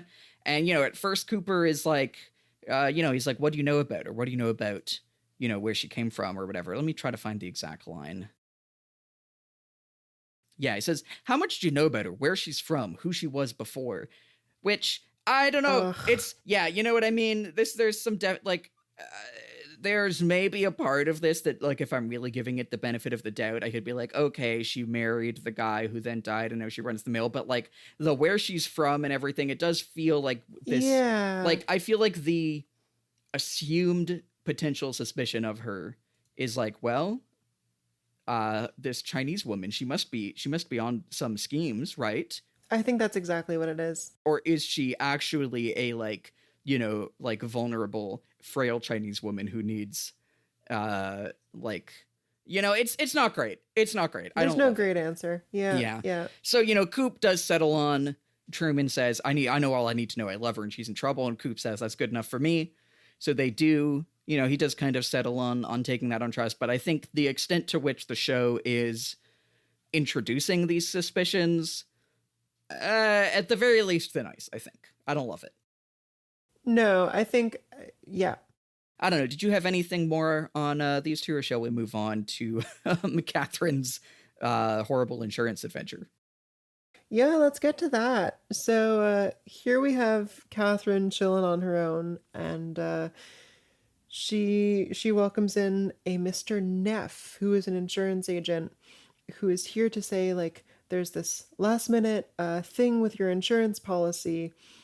Uh-oh, she didn't know about an insurance policy. It is gradually revealed over the course of this scene that Ben and Josie have together taken out a life insurance policy for $1 million on her. On Catherine, and that the money goes to Josie, which is crazy. Yeah, yeah. Have we... Like this guy's showing up and just being like, yeah, I'm sure it's all fine, but it seems like there were some discrepancies of like, yeah, 2 other people showed up, said, oh yeah, Catherine's too busy, she can't show up, but we are taking out a life insurance policy on her. It goes into effect tonight at midnight, and the money goes to us. Is crazy. It's so bold. So like, I originally thought that setting up this policy was almost like a way for Josie to scare Catherine. Mm-hmm.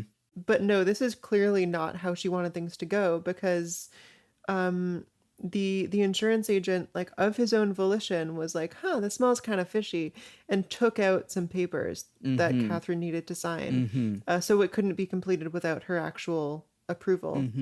Well, it's like he says, like, oh, this was going through. Usually we have to get all the signatures, but this time, like the implication being that this was kind of sped through without her signature.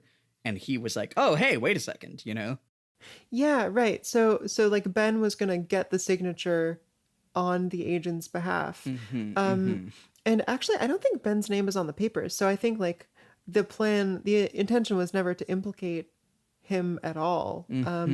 So now she knows not only is Josie conspiring, so is Ben, her co-conspirator, who she's fucking and having sex with. Again here, after this last like scenes being like, oh my god, the money goes to Josie, like it's really playing up, oh boy, is Josie really on some like mastermind shit. But also, I genuinely, again, here do not remember how this gets resolved, but like, almost makes me think like, is this now again some way to frame Josie? Because it is the most brazen scheme that I think could be cooked, Yeah, it's all. I love how legible it is. It's this huge insurance packet, but you have name, Josie, amount $1 million, like just right next to each other. Yeah, it's so funny. Wow, I like this possibility that this is actually Ben acting of his own volition and trying to frame Josie for something. That's very interesting. So Mr. Neff is someone I have a feeling we're going to see a little bit more of, because Catherine seems to take an interest in him. Yeah, there seems to be like it feels like him showing up is also being like, what if I throw my hat in with the Catherine side of the scheme, Not that he even necessarily knows there is a scheme, but he knows something is going on. She asks him, are you an ambitious man, Mr. Neff? Yeah. One never knows. And I don't know what the hell that means. I guess that is, do you want to go in on crime with me? If I'm reading into it. It's so funny. Also, no, I love the line she says after this, because he was like, oh, I like to cross every T. And she's like, there may be a few T's left to cross.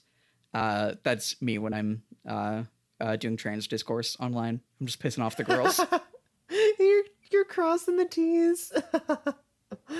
Then we get a really quick scene, which I didn't really know how to interpret, because there's not really much spoken, but in the lodge, Audrey walks up to Cooper's room and slips something underneath.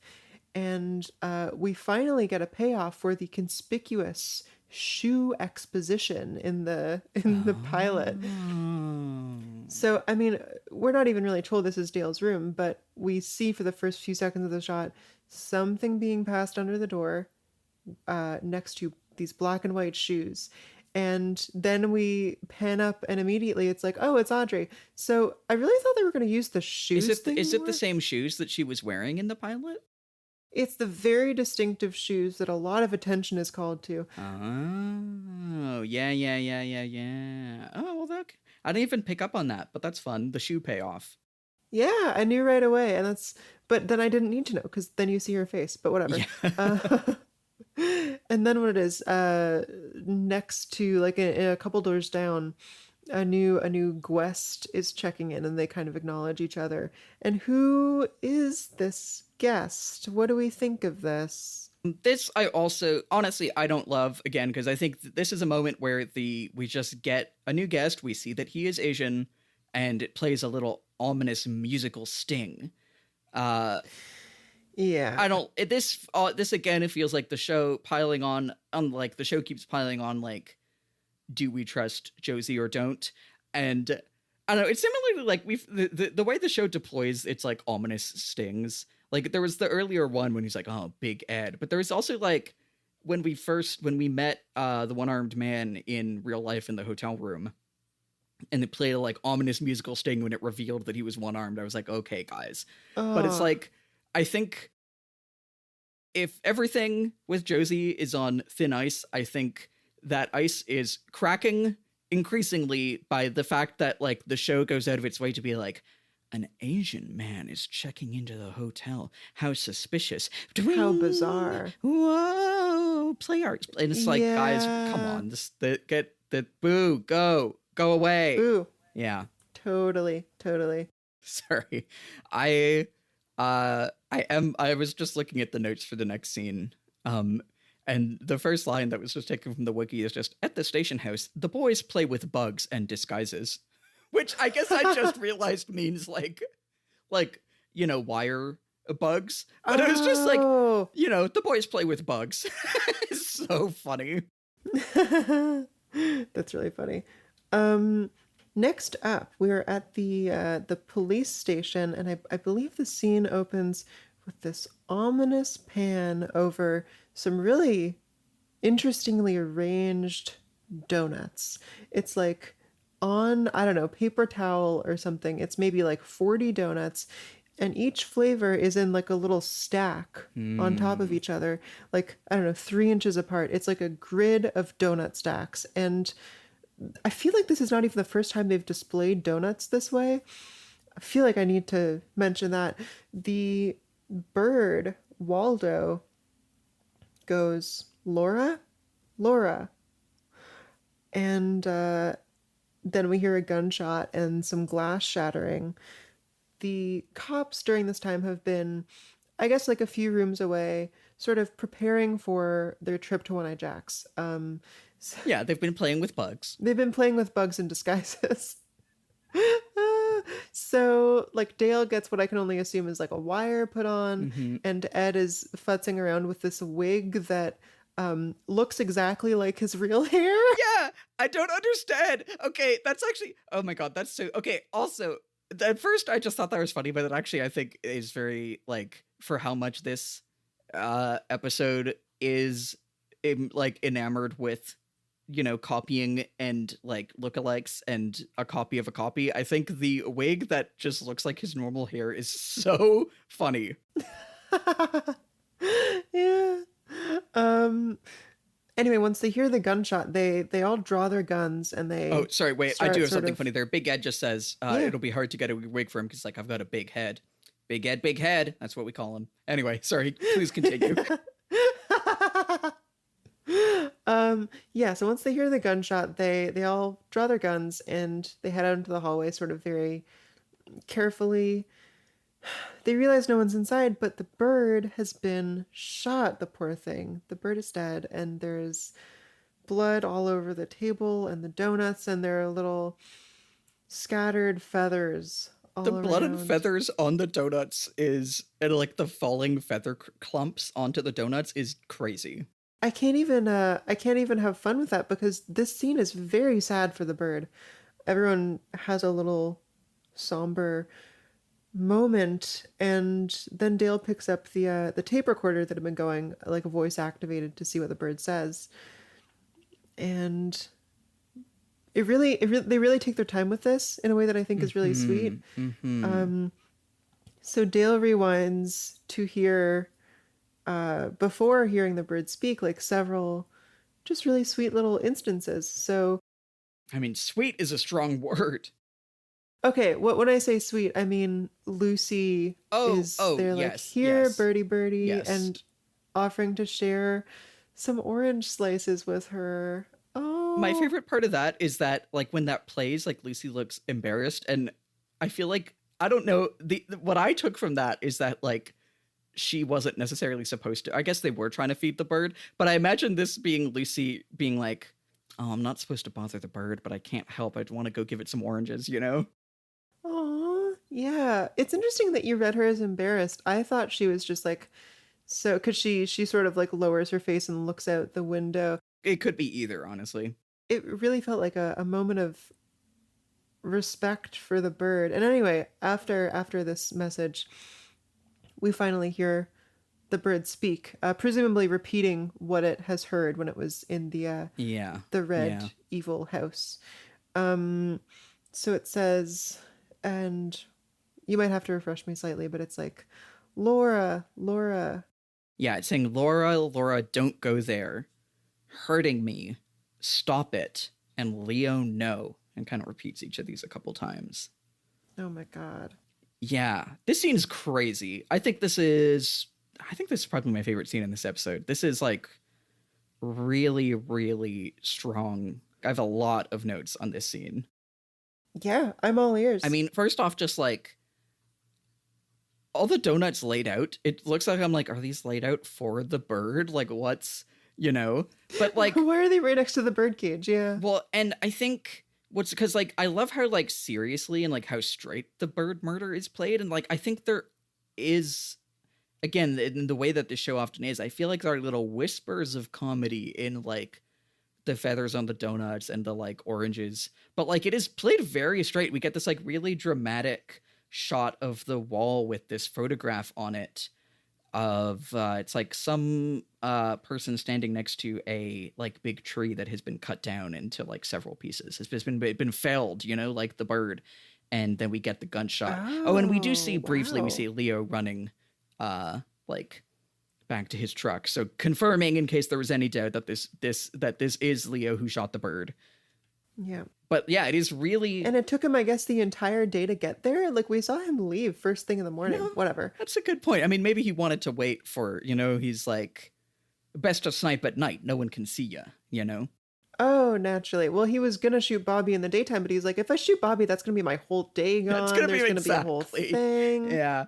He just went to fucking, I don't know. My first thought was like play at a bouncy castle. There have been a lot of bouncy castles around lately. In my neighborhood. I'm sure it's nothing. You're saying this like this is not a line that someone says in the first act of like a horror sci-fi movie in which sentient alien bouncy castles invade Earth. I'm sure it's nothing. Okay, but it was kind of suspicious. Okay, this was the park and we were driving through and it's this huge, several bouncy castles, and the only people there are like church people. There's a huge church banner, and I think this is a conversion. This is like a little fair in the park to get you to join their church. Yeah. So of course I didn't stop. This is a Twin Peaks plotline. Is these suspicious bouncy castles? They're not going to get me with their dirty tricks. Hold on. I imagine that this church is having like a community day. I don't think it's necessarily like come in and bounce and get converted. Like, I don't know. They had a table right at the entrance to the park with like booklets and stuff. Oh my God. I'm noticing the missionaries are fucking everywhere these days. Actually, recently I saw Mormons standing outside a Catholic church trying to convert Catholics to Mormonism. God. That's so funny. Holy shit. Yeah, right? Wow. It's so bold. That is hustle. But also I feel like, I wonder, that's like so like, guys, we can't, the converts are drying up. We really gotta squeeze blood from a stone. We gotta go straight to the Catholics, you know? Oh, that's so funny. Anyway, literally not a single thing. I was just trying to think of a location that's not my house or shooting someone. That's my third place right now. Sorry, wait. How did we get to Bouncy Castle? Like, where did what Leo was doing all day? Or?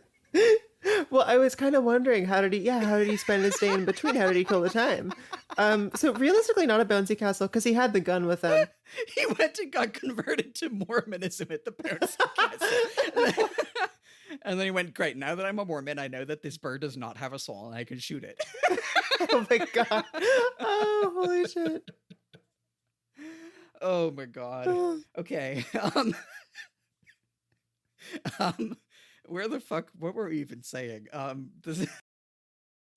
You had a couple notes left, this last one here. Yeah. Well, no, I mean, honestly, there's like a lot here. I think like the way the scene is like, it reminds me of like, you know, what I was saying about the pilot, about how it's like, it does this kind of melodrama by taking itself really seriously, and in some ways kind of leaving it up to the viewer of how seriously to taking itself seriously, you know?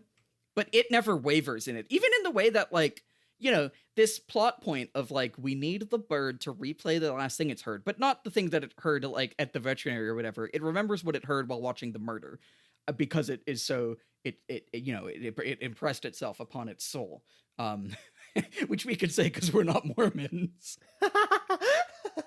But like, you know, so like this bird is like traumatically, but also repeating the vital clues from like Laura Palmer's murder. And that like Leo, you know what like I was saying, like he's like, oh, I've got to go shoot this bird, because Leo takes it 100% seriously. You know what I mean? Leo is also in this world in which, you know, the logic is just like, yeah, the bird will say what it heard while the murder was happening. And he's like fully like, you know, Leo, this guy who is like, I beat my wife, I sell cocaine to teenagers, I, you know, am like, he's a fucking like serious guy. And without, like, it's not like the show does not present Leo being like, oh, it's so goofy that I have to go shoot a bird. Leo's like, fuck, I have to go shoot this bird. This is fucking serious, you know? It's serious business. Yeah. And I think like it is kind of funny, but also it really plays it for like, it plays it so straight, and it is very sad, the bird dying. And like, presumably its namesake from 1944 Laura dies saying Laura's name. Man, oh my goodness. Yeah. And like, I don't know, just the way that it is like, this scene is on the knife's edge of like the melodrama and the comedy, like funny side of melodrama, is very impressive to me. And like but then like by the time we're hearing the recordings of like, it's so rough. It's now like, you know, we're Laura, don't go there, hurting me, stop it, Leo, no, is like, oh, any idea of this being kind of goofy because we're listening to a bird that happens to remember what it heard a couple weeks ago when this girl died is gone. And it's like, damn, we are now like in how like really being grasped by how grim that is, you know? Like, Absolutely. there's a lot of this in this episode, but like, we're listening to a recording, like we're not even hearing the bird, right? We're listening to a recording of the bird imitating a dead girl. And there's so many layers of separation. Yes. And like, I don't know, this is like, we've talked before about like the, you know, like recording someone, like capturing someone in video audio is like imprisoning their soul, they're like degrading them in some way. Like, the extent to which this clue is a recording of a bird imitating a girl who got murdered, which we are then watching on a TV show. And that, like, it's actually really, I'm really love that you pointed out that, like, this is a thing that the bird does as play, is, like, really, really intriguing. I don't know, do you have notes on all this, I imagine? Well, I think it's, first of all, the fact that right after it spoke these words, seemingly, or, you know, not long after, it was killed by Leo. Mm-hmm. The fact that, like, taking part in this theater is what got it killed. Also the fact that the bird is sort of, the bird is not really an agent in its own right? It just like, it's there to sort of like neutrally convey information. And at like it's a recorder, and that dehumanizes it also. Yeah. Poor guy. Yeah. This is I don't know. This scene is really, I think this scene is like very dense, and like in that denseness, and just again like how it is playing so expertly with this tone. I think this is a real fucking Twin Peaks ass scene to me. I really like it. Do we wanna move on? Yeah, let's keep it going. Alrighty, so we again, the boys, undeterred by the bird murder, do go to One-Eyed Jack's. They are heading up to the casino. Coop figures that Jacques is dealing in the back. They're going to go try to find him. They do have an exchange with Blackie, who kind of goes up to them. First, she's like, Ed, you look like a cop. And he says, oh, no, I own a gas station. Oh, no, I'm an oral surgeon, which was their, like, agreed upon cover story. And, sorry, I just, like, took a screenshot from the transcript here. Like, this... They have this like crazy mixed horny metaphors exchange. So Blackie is like, well, Fred, what's your line? He says, own a gas station. I'm an oral surgeon. Blackie says, I've got a Chevy parked out back with a serious root canal problem. Want to take a look? And Ed says, well, I was hoping you might need a little gum work, because I sure like to get a look under your hood. God. Crazy. What's happening?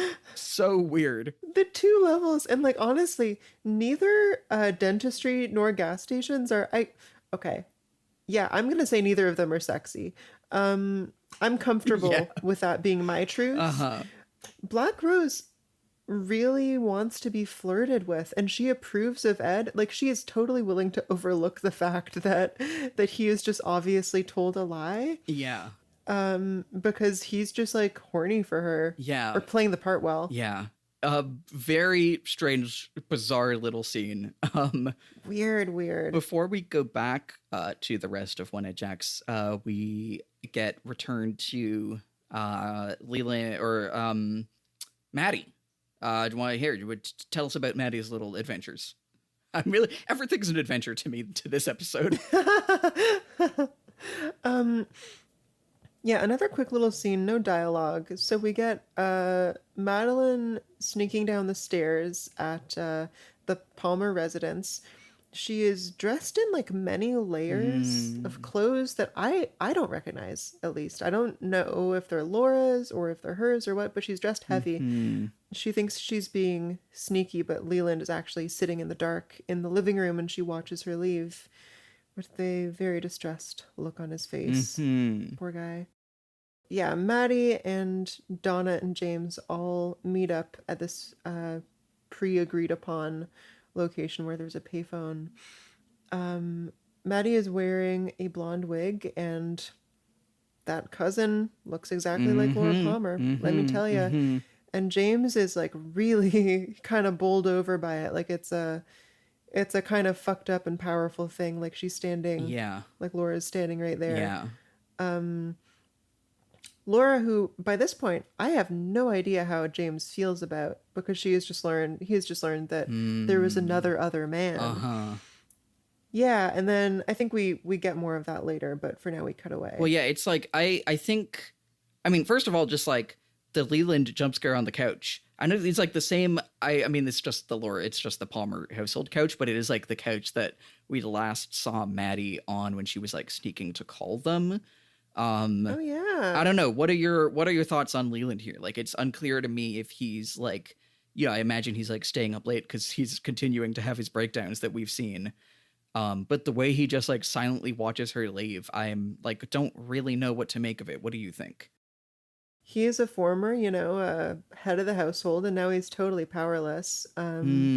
He doesn't say anything. He doesn't tell her to stop. He's just like, I think he's just totally awash in like worry and heaviness at this point. He's like, fuck, she's gonna go, and like, he has no hope of stopping her. It is a weird scene. It really just like shows him sitting there, Yeah, I don't know that it'll have any plot, relevance, because why, on one hand, why shouldn't she leave, And Leland doesn't seem like he's in a position to really do anything. He's just totally like beside himself. Yeah, and we've seen both him and Sarah be like, sometimes are hysterical and sometimes are like sedate and just like completely spaced out, Yeah. And again, I just want to mention, we have barely gotten any screen time with the two of them together. Yeah. Like across this whole show, they are. I mean, this is the middle of the night, and he's not in bed with his wife. You know, that is very sad. Yeah. Yeah. And again, yeah, just like how much, like, after the last scene, which was about this like goofy little disguises and like the bird scene, like it really hits me how much James is like entranced by a copy of a dead girl, you know, and how they're like using Laura's voice to call Jacoby is so similar to the recording of the bird, imitating either Laura or Ronette, you know? Damn. Yeah, right? Oh, damn. Yes, parallels. Let's go. Yeah.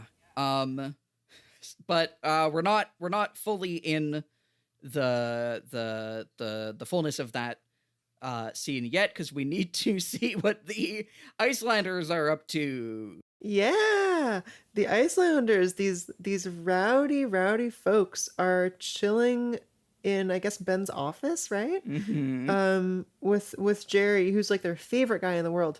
They're singing the classic Icelandic drinking song, 99 bottles of beer. Mm-hmm.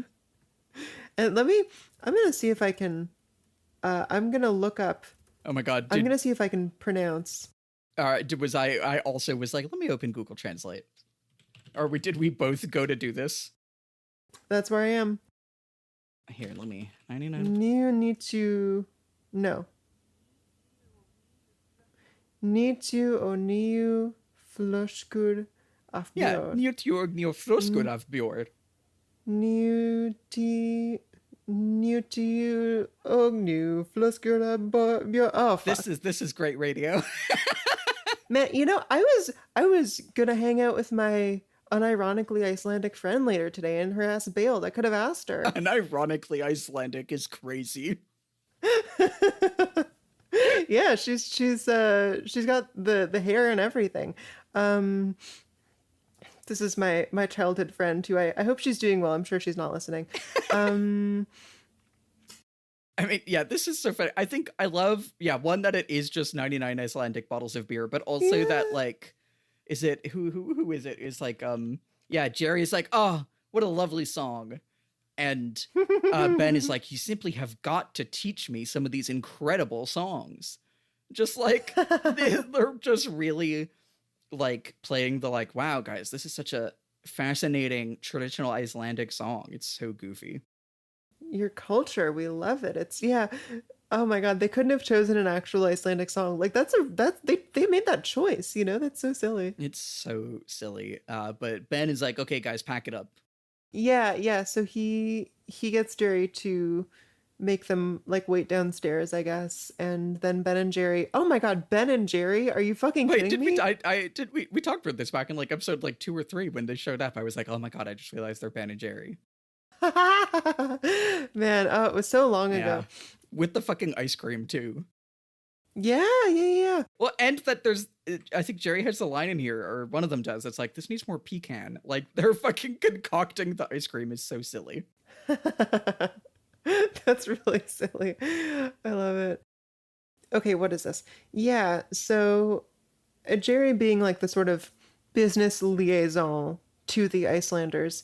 Ben asks, you know, like, are they gonna sign the contract? Jerry's like super confident, but they want a signing party. You know, these fun-loving people, they want to celebrate the signing. Which, okay, are they gonna fund the expansion? Is that the idea? I don't even know why all these Nordic people are in the show. I think the idea is that they would be investing in this property. Right. But also, like, the way the pilot made it sound, and it was like, oh, you guys will love our air, is that it's, like, almost like either that this, like, Icelanders are going to invest in this property, but also that they're going to, like, move here, question mark? They're going to buy houses as, like, their summer home or whatever in Twin Peaks. It's very funny to think about. Anyway, so Jerry says, basically that he told them he would take them to One-Eyed Jack's as like another little celebration. Ben is like, oh, who told them about One-Eyed Jack's? Like, that's our secret little criminal location that we love to go to illegally. I assume illegally. I don't actually know that, but it just all seems very sketchy. Mm-hmm. And then Yeah, remind me what's next here with Josie. So, okay, yeah, so they're talking about this. Also, shout out, Jerry has like a prop, like giant pine cone that he is just, like using for emphasis. It's so funny. Yeah, he's like, please just get them to sign. And then he calls Josie and say like, where's Catherine? And she says, don't worry, I'll get Catherine to the mill. Presumably part of their scheme. If I were to guess based on the life insurance, I guess they're gonna kill Catherine at the mill, ? Burn her? I don't know. Oh. Straight. But then also Hank is with her there. And it seems that, I mean, honestly, the first reading to me, based on how we saw Hank, like either Hank is there to pressure Josie into going along with Ben's scheme, or Hank, who was hired. No, he wasn't hired. Leo is the one who's supposed to burn the mill down. Either this means, I think this is again the show, doing soap opera stuff of having the audience be like, what does this mean until next week? And does this mean that Josie is like actually working with Hank against Ben, or does this mean that Ben has sent Hank there, or that Hank is there to like make sure she goes along, or is he there to pressure her to his ends for something else? Who could say? It's convoluted. All these interests that kind of line up and kind of don't. And I just want to know if they're going to burn that shit or not, because I don't think true.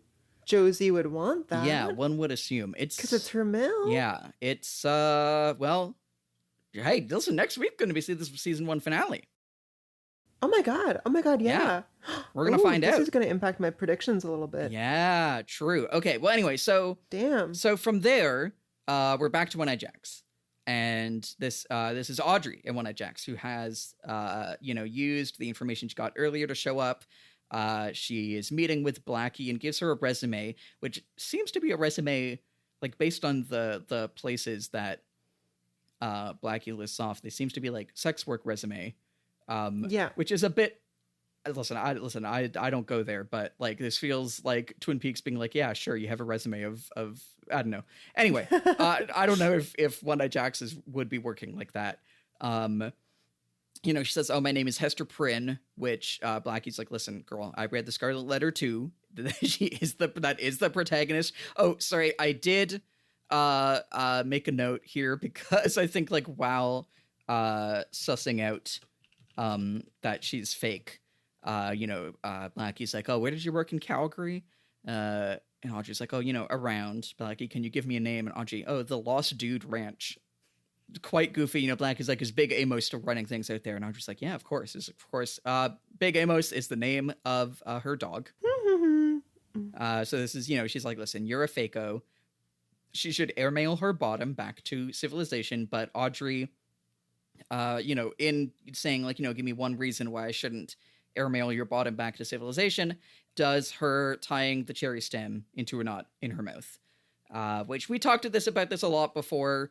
This was in here because the writer's friend did this and he was like, "That's so cool, I should make Audrey do that." It's so weird. Like, part of me is like, do I like the campiness of it? Or am I like, is it just the way the show is like really luxuriating in this, like, isn't it so sexy that Audrey does that is weird. Yeah. We talked about this a lot before, but, long story short, plot wise, she is in at One-Eyed Jacks due to her, talented mouth, I guess. I don't know. Do you have anything else here? Yeah, well, a couple things. First of all, I think it's great how they dressed Audrey in this scene. I think she had a red lipstick and a black dress, and the room is just entirely, it's like, I can't even say a Tim Burton thing because Tim Burton doesn't like color like this, but it's of course it's a casino, so it's playing card themed. Everything has to be red and black. Well, but actually, and it is, we all know how casinos work. It is very red curtains, red drapes, which like are such a big thing in this show. And like, it's showmanship. Audrey is performing, but is it also Audrey's in danger? I don't know, a lot going on with these. Totally. So we see like Audrey's like weaknesses and strengths in the scene. She thinks she is smarter than she is, like choosing a pseudonym from a book that everyone reads in high school is really funny.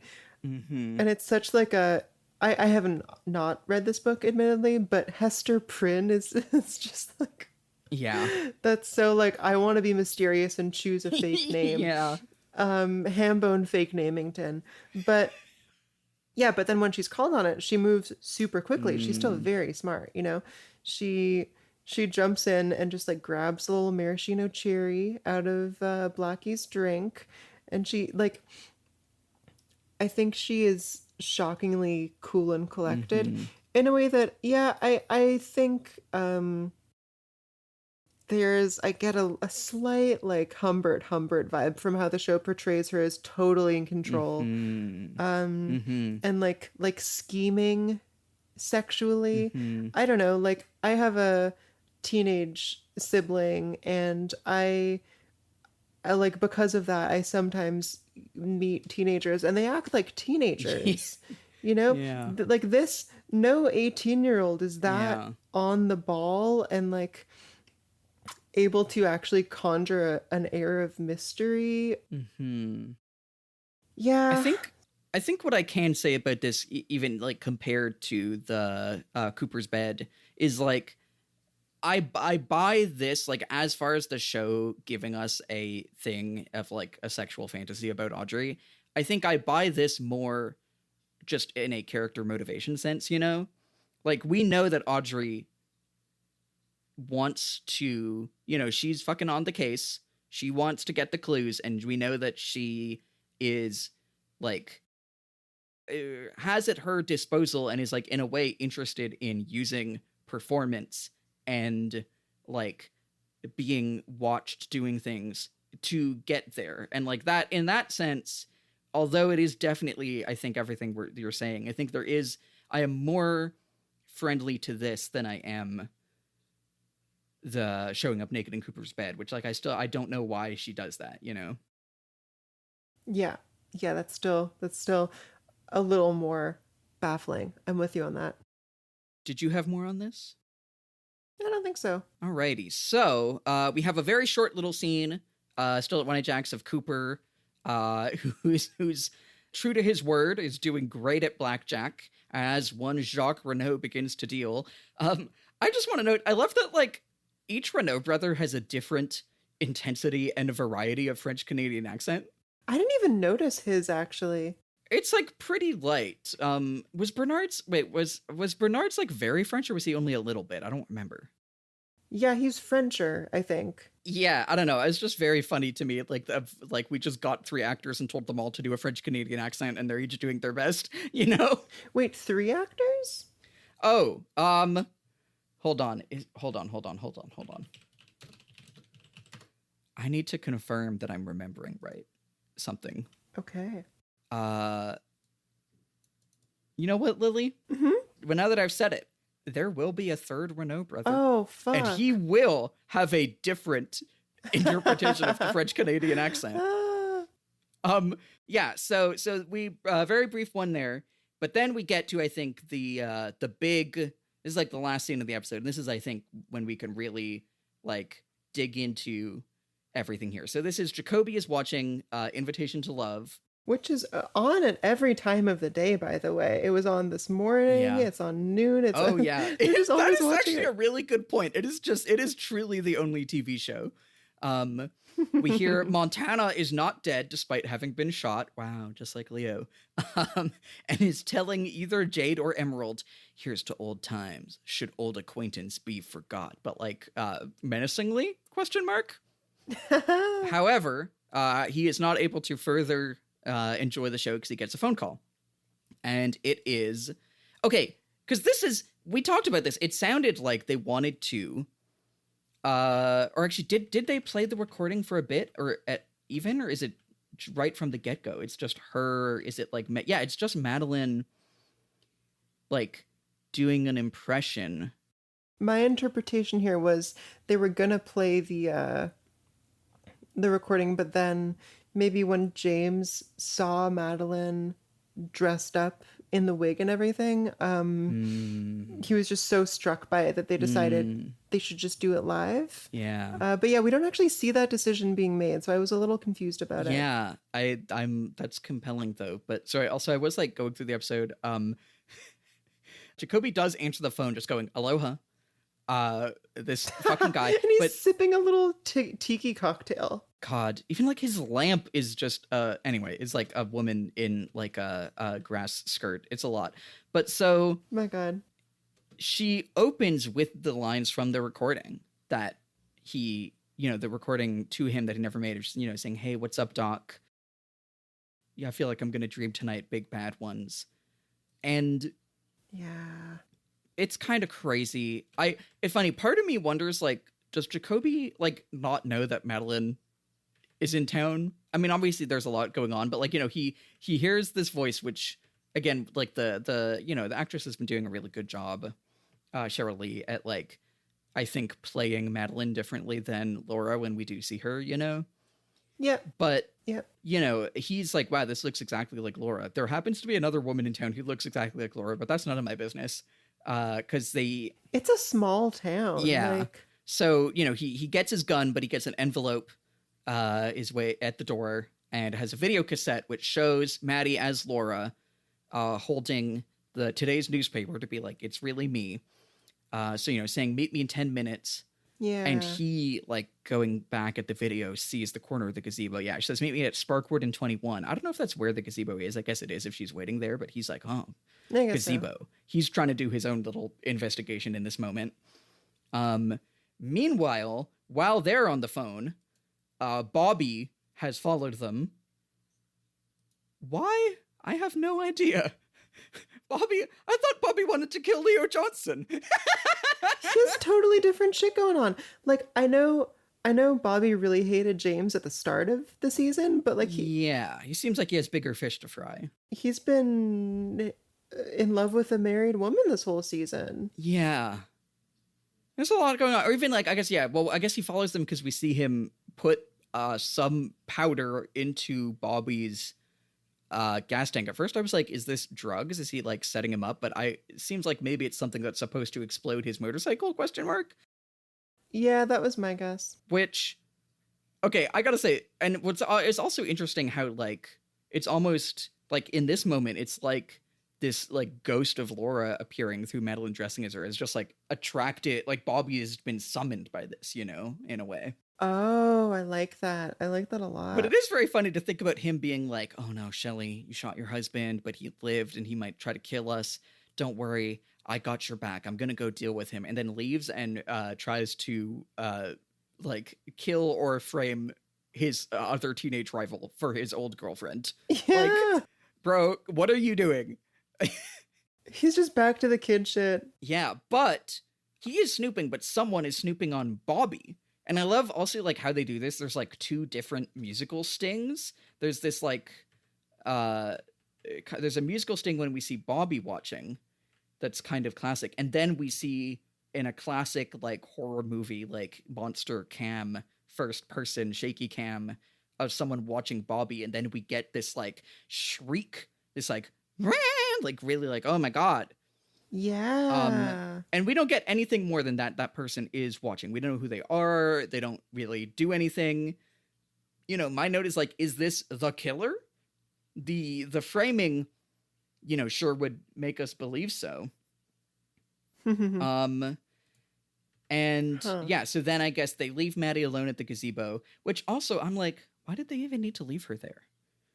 It's not like she needs to be there to meet Jacoby. She could have just come. You know what I mean? Like they're trying to lure him out, but it's like, even if Jacoby gets there and Madeline's there, he's just going to be like, oh, I see. I can, because listen, girl, the wig was not that good. Like he's going to see through that, presumably. Right? Yeah. The whole thing with David Lynch and wigs is that they don't look real. And truly, we've been talking so much about like different characters and all like kind of all the young women in the show are like, as it like seem like they are in different ways, like taking Laura's place. And now I think this is like, we can really get into like how this, like everything about copying, I know you, and like imitation, photography, you had a quote, but like I think for them to leave Madeline alone, like obviously I have my like little kind of like cinema sins, like, girl, you didn't need to do that, but it feels like she is about to die. I mean, obviously, like we know that there's a spooky killer question mark watching Bobby, watching her, and like it seems like the town has been like searching for someone to like take the like sacrificial role of Laura Palmer and saying like, okay, we're gonna dress you up like Laura Palmer and then leave you alone in this park while two of the, well, I guess they don't know about Bobby, but you know what I mean? Two or maybe a third of like the predatory men in her life like close in on you. Feels like it's like this insane, like it, like, you know, they have their little fucking plan that they're doing to try to get the coconut recording, but like this feels like this is, they are creating a like sacrifice ritual for her to become Laura and get murdered, you know? Oh my God. That's awful. I mean, these three have definitely gone a little off the rails here. And they're doing some shit that feels, even if I do think they're earnestly trying to solve the murder, just skeeves me out really bad. You know, like, oh, you know what's interesting is it's not just that that Maddy is pretending to be Laura. She's pretending to be a recording of Laura. Yeah, no, that's what I mean. Like That's an interesting distinction. Yeah, well, it's like she's doing an impression of a recording of Laura. And like I forget if she, like, I think at a certain point maybe she goes off script. Let's see. Yeah, she, when, like, you know, when she does like that's the paper today, Doc Meek Me, but like she's imitating Laura's voice also in that recording, which like we can assume that Laura is kind of like, you know, bedtime recording sultry voice is not how she, you know, this is like a version of Laura meant to snare Jacoby, right? But like, yeah, it's same thing with the bird before. Like this episode is so just throwing disguises and imitations and a copy of a copy of a copy at us. Like the amount of layers going on with her doing an impression of a recording of the woman that she looks exactly like, who is also the same actress.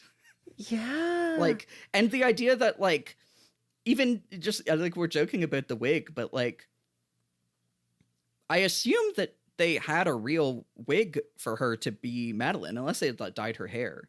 Like Cheryl Lee, you know what I mean? Yeah, I was wondering about that because I don't know, just like for Cheryl Lee, who is playing a like character that is in a, you know, copy imitation of her main character, to then put on a wig to look more like herself with her natural hair as Laura Palmer, to then do an impression of her character as recorded as a performance for another character. It's crazy. This show's crazy. And this is like very like, that's how acting on television works. But like the show's crazy. The show is really, really highlighting all this and saying, hey guys, look at this, think about it, you know? Yes, definitely. And I'm not certain, I know how I feel about all this. I don't necessarily know what the show is saying about. Well, how do you feel?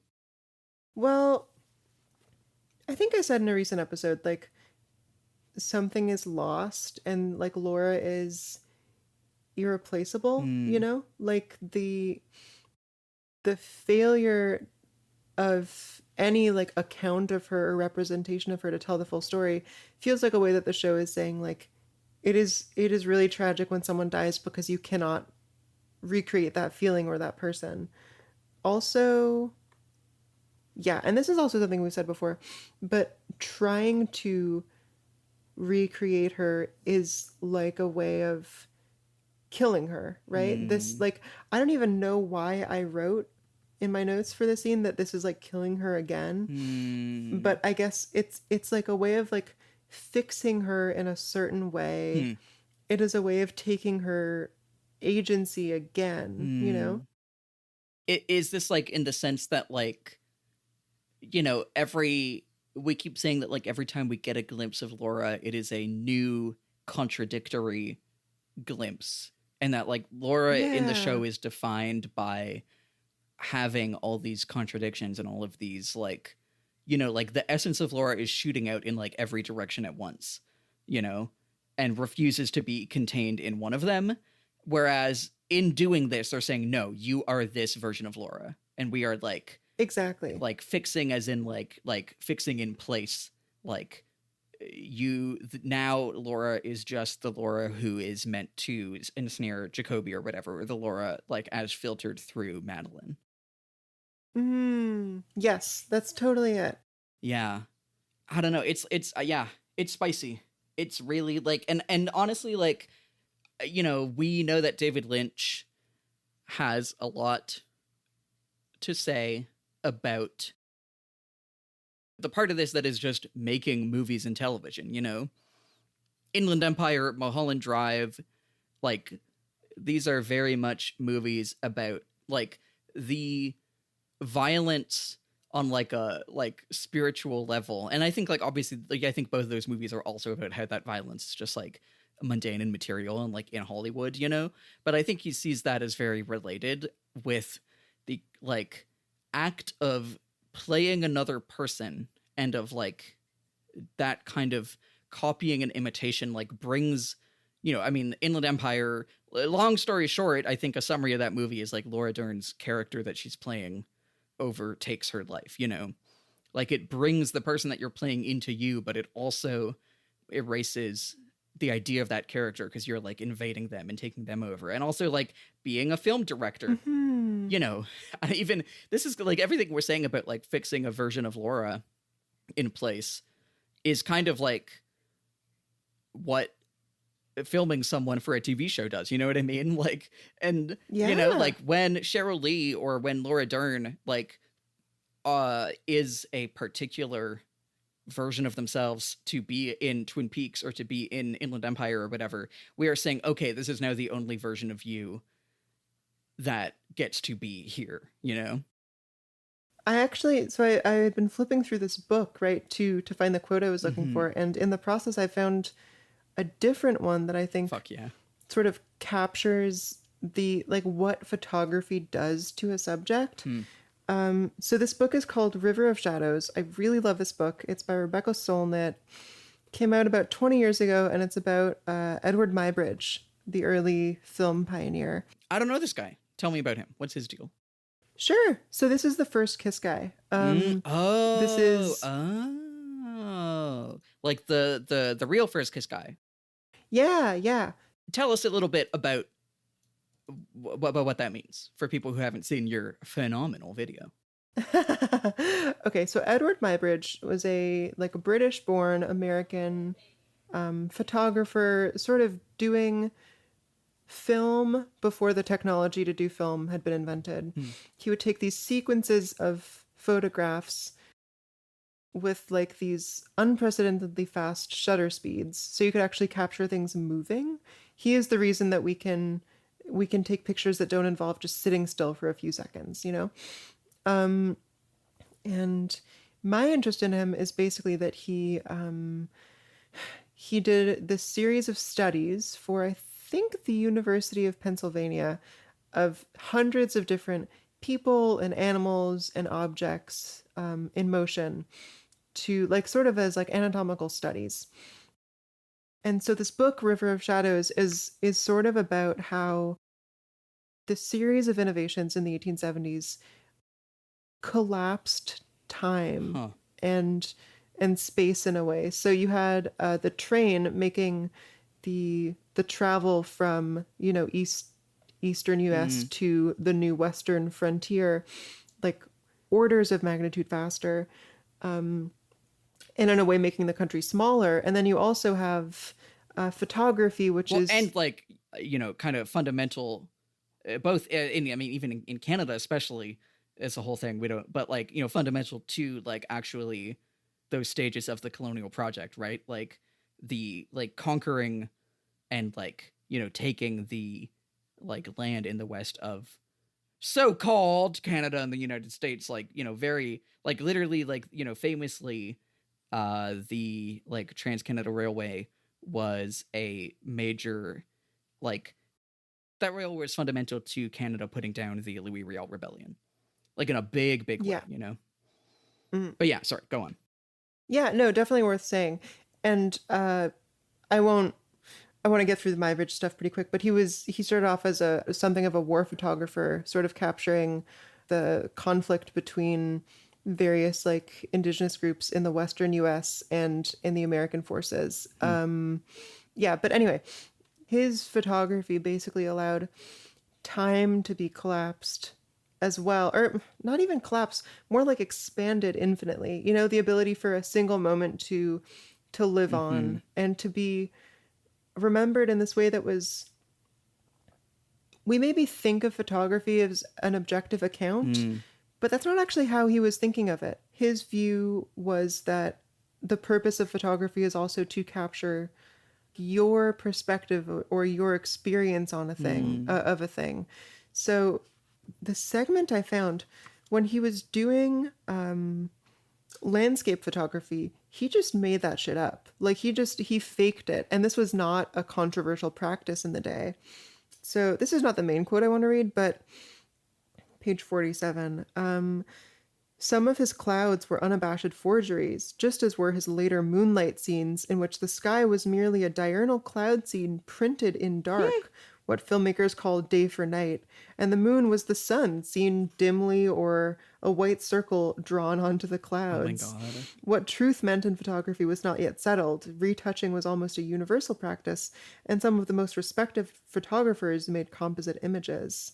The clouds were, in a way, the lie that tells the truth, the manipulation that made Muybridge's photographs look more convincing and more artistic, as art was then imagined.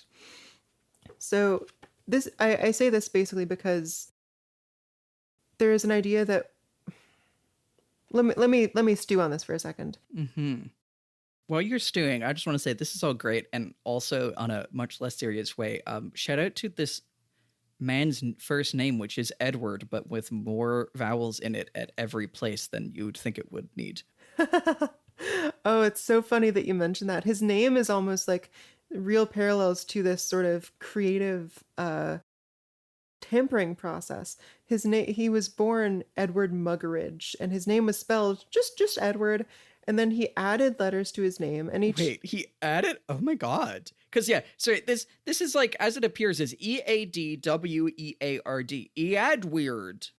Yeah, and this is not a name that exists, Sadie. It's like he changed it to make it, I think, more in line with the English kings who came from his part of the country. Oh my God, this is crazy. Yeah, and he changed his last name too. He was born Muggeridge, and then he changed it to Mygridge, and then to Mybridge, which again, if you meet someone with the last name Mybridge, they pretty much have to be his descendant, I think, because this is not a name really in the historical record. Otherwise, he, as far as I know, made it up.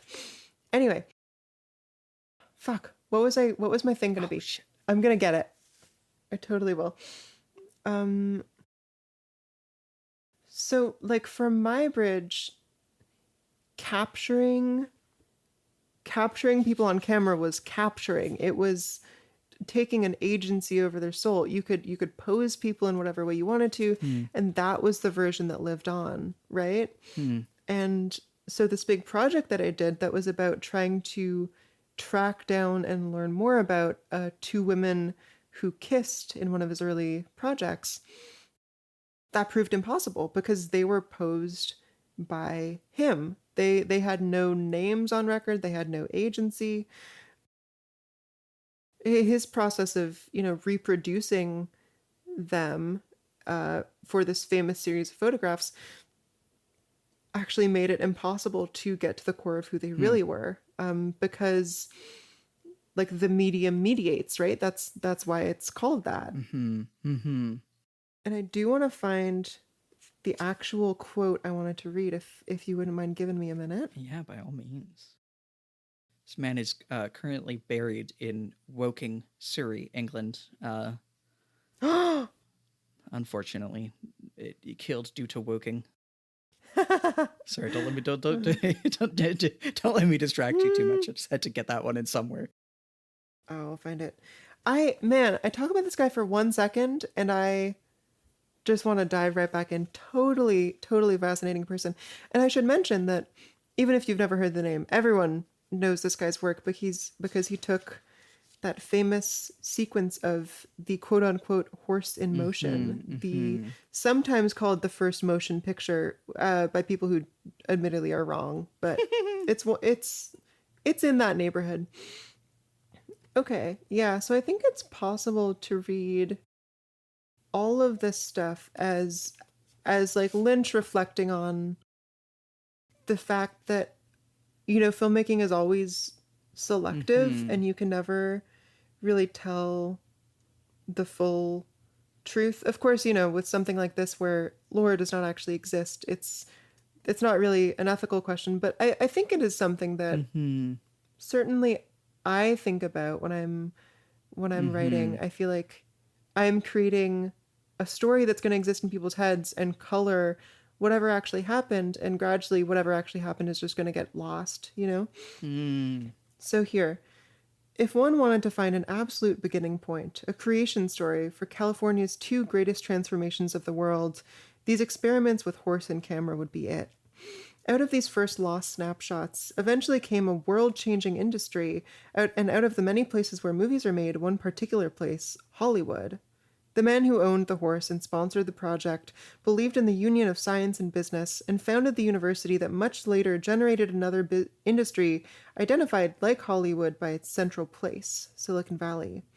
Hollywood and Silicon Valley became, long after these men died, the two industries California is most identified with, the two that changed the world. They changed it, are changing it, from a world of places and materials to a world of representations and information, a world of vastly greater reach and less solid grounding. Yeah, I don't have anything super concrete on this, but I think you were saying about Vertigo to me the other day that it feels like playing someone else can be like the most fucked up thing you can do. Yeah. And I think speaking of, and especially speaking as someone else, can be like a destructive process in that same way. Yeah. Yeah. Yeah. It's really, it's a good show. Good show.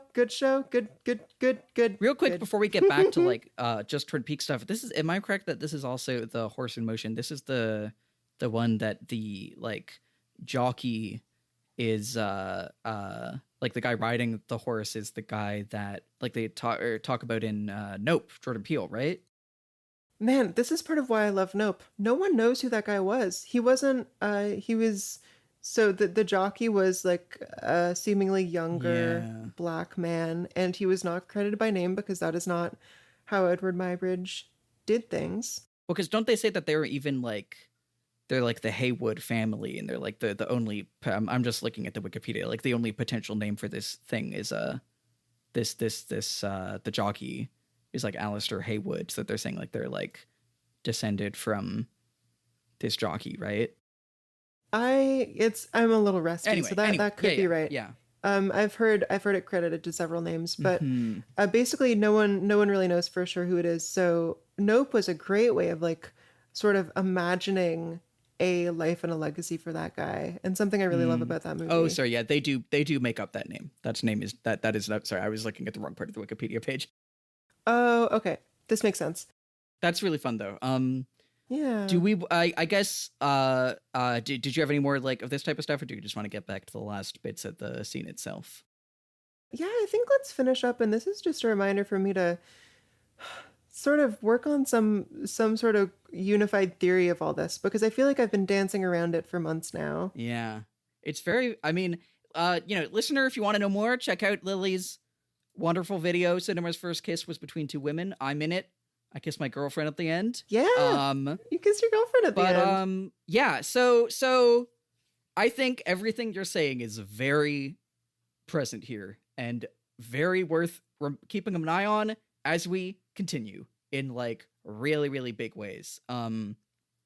My other final notes, this is just a bit silly, but I was on Jacoby outfit watch again. He has a tie with like this like cityscape and like a guy in a detective outfit, which is kind of funny given how Jacoby here is like both being investigated and he tries to enter detective mode a bit. And he's like, oh, gazebo. And I just want to throw it to you, Lily. Who do you think? Okay, one. Do you think that the whatever person who's watching Bobby is the killer? I think the person watching Bobby is James, and I don't know if he's the killer. Wait, no, because Oh, sorry. this is no. Continue. Sorry, I'm so bad with names.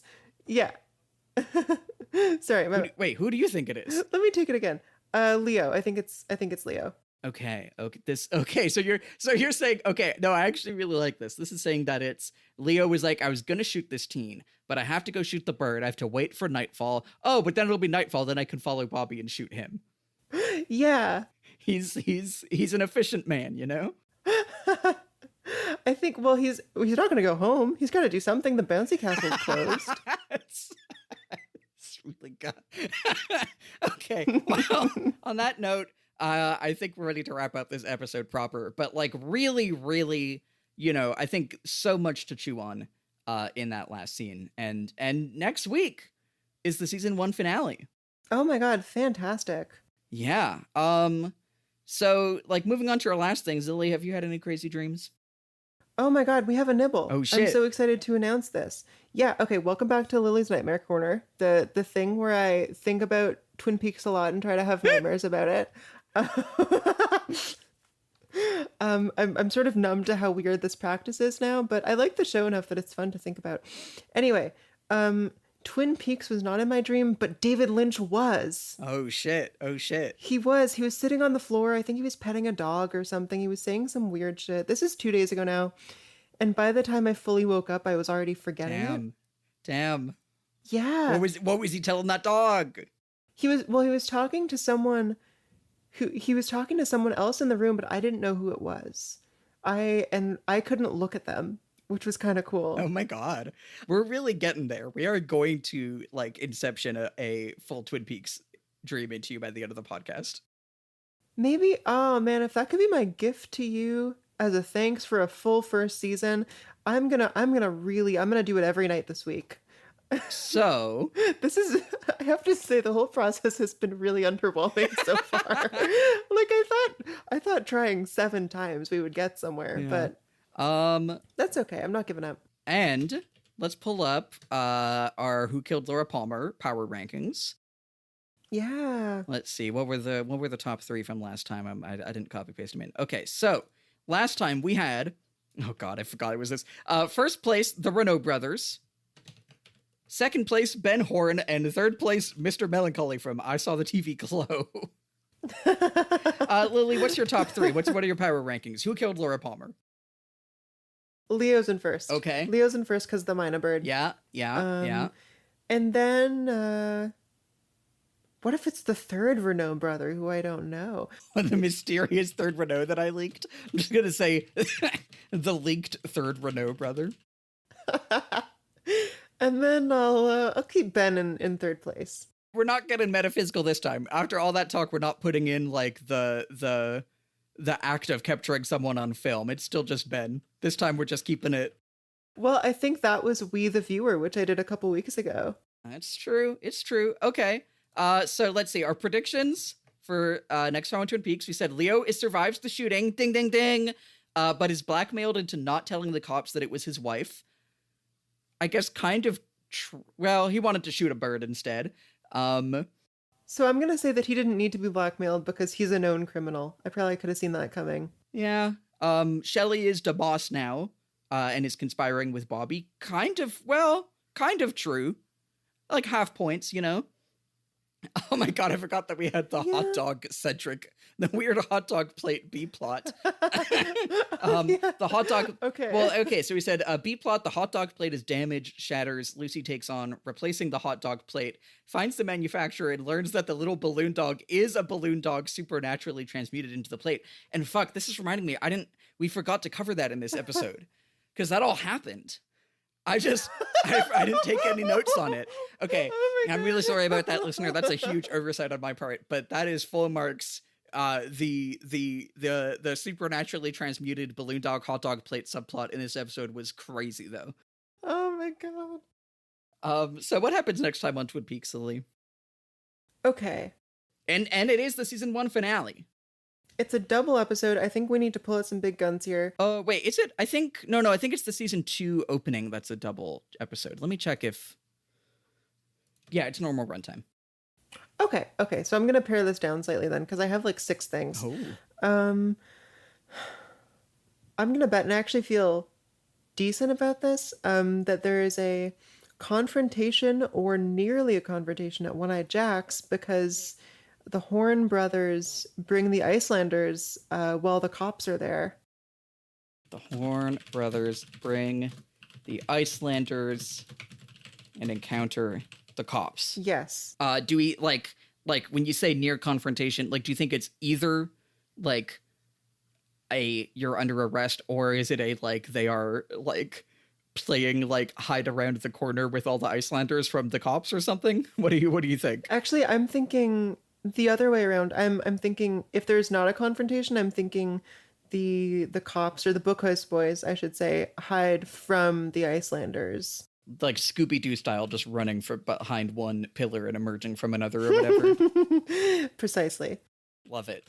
Alrighty. Other than that, I'm going to say that Dr. Jacoby, I'm wondering how I think this meeting went.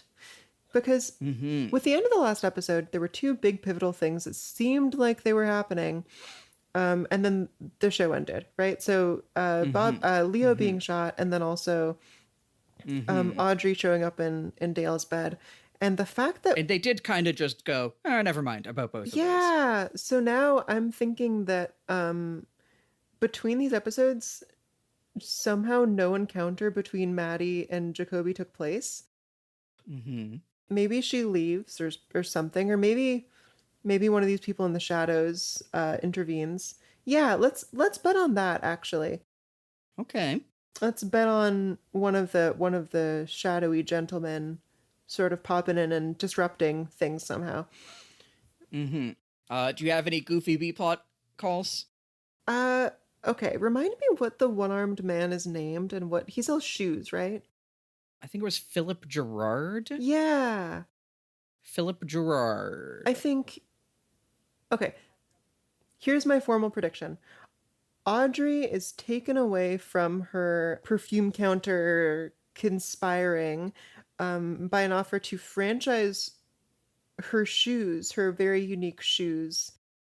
Oh. And with Philip Gerard? Yes, indeed. What does it mean to franchise shoes? I guess we'll find out next episode. Yeah.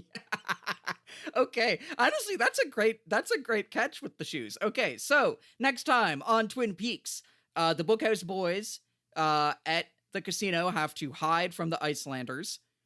The gazebo encounter fizzles out because one of the shadowy gentlemen interrupts things before Jacoby and Maddy can, encounter. And Audrey is taken away from her perfume counter scheming by an offer to franchise her shoes with Philip Gerard. That really is the word I used. Yeah. All right. Well, this has been TSTV. Next time we're watching the season 1 finale, I'm excited. Fantastic. I'm really excited. Alrighty. Well, thanks for watching, folks. Watching with your ears. Thanks for listening. Okay. Bye. Bye.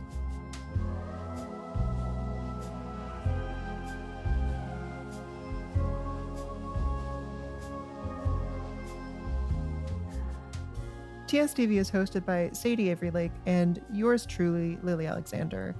Our music is by Jamie Page. The art is by Mya Fernandes-Giles. This episode was edited by me. If you want to get in touch with us, please email us at hellotstv@gmail.com. We may include your mail on a future episode of the show. Let us know if that's okay. If you want to support the show and gain access to our monthly bonus episodes, head over to tstv.show. See you next time.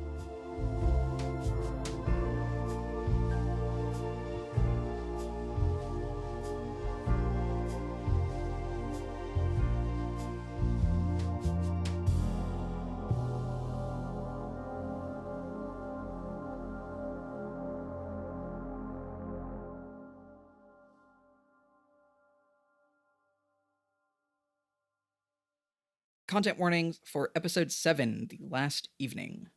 This one is a bit more content warning-y.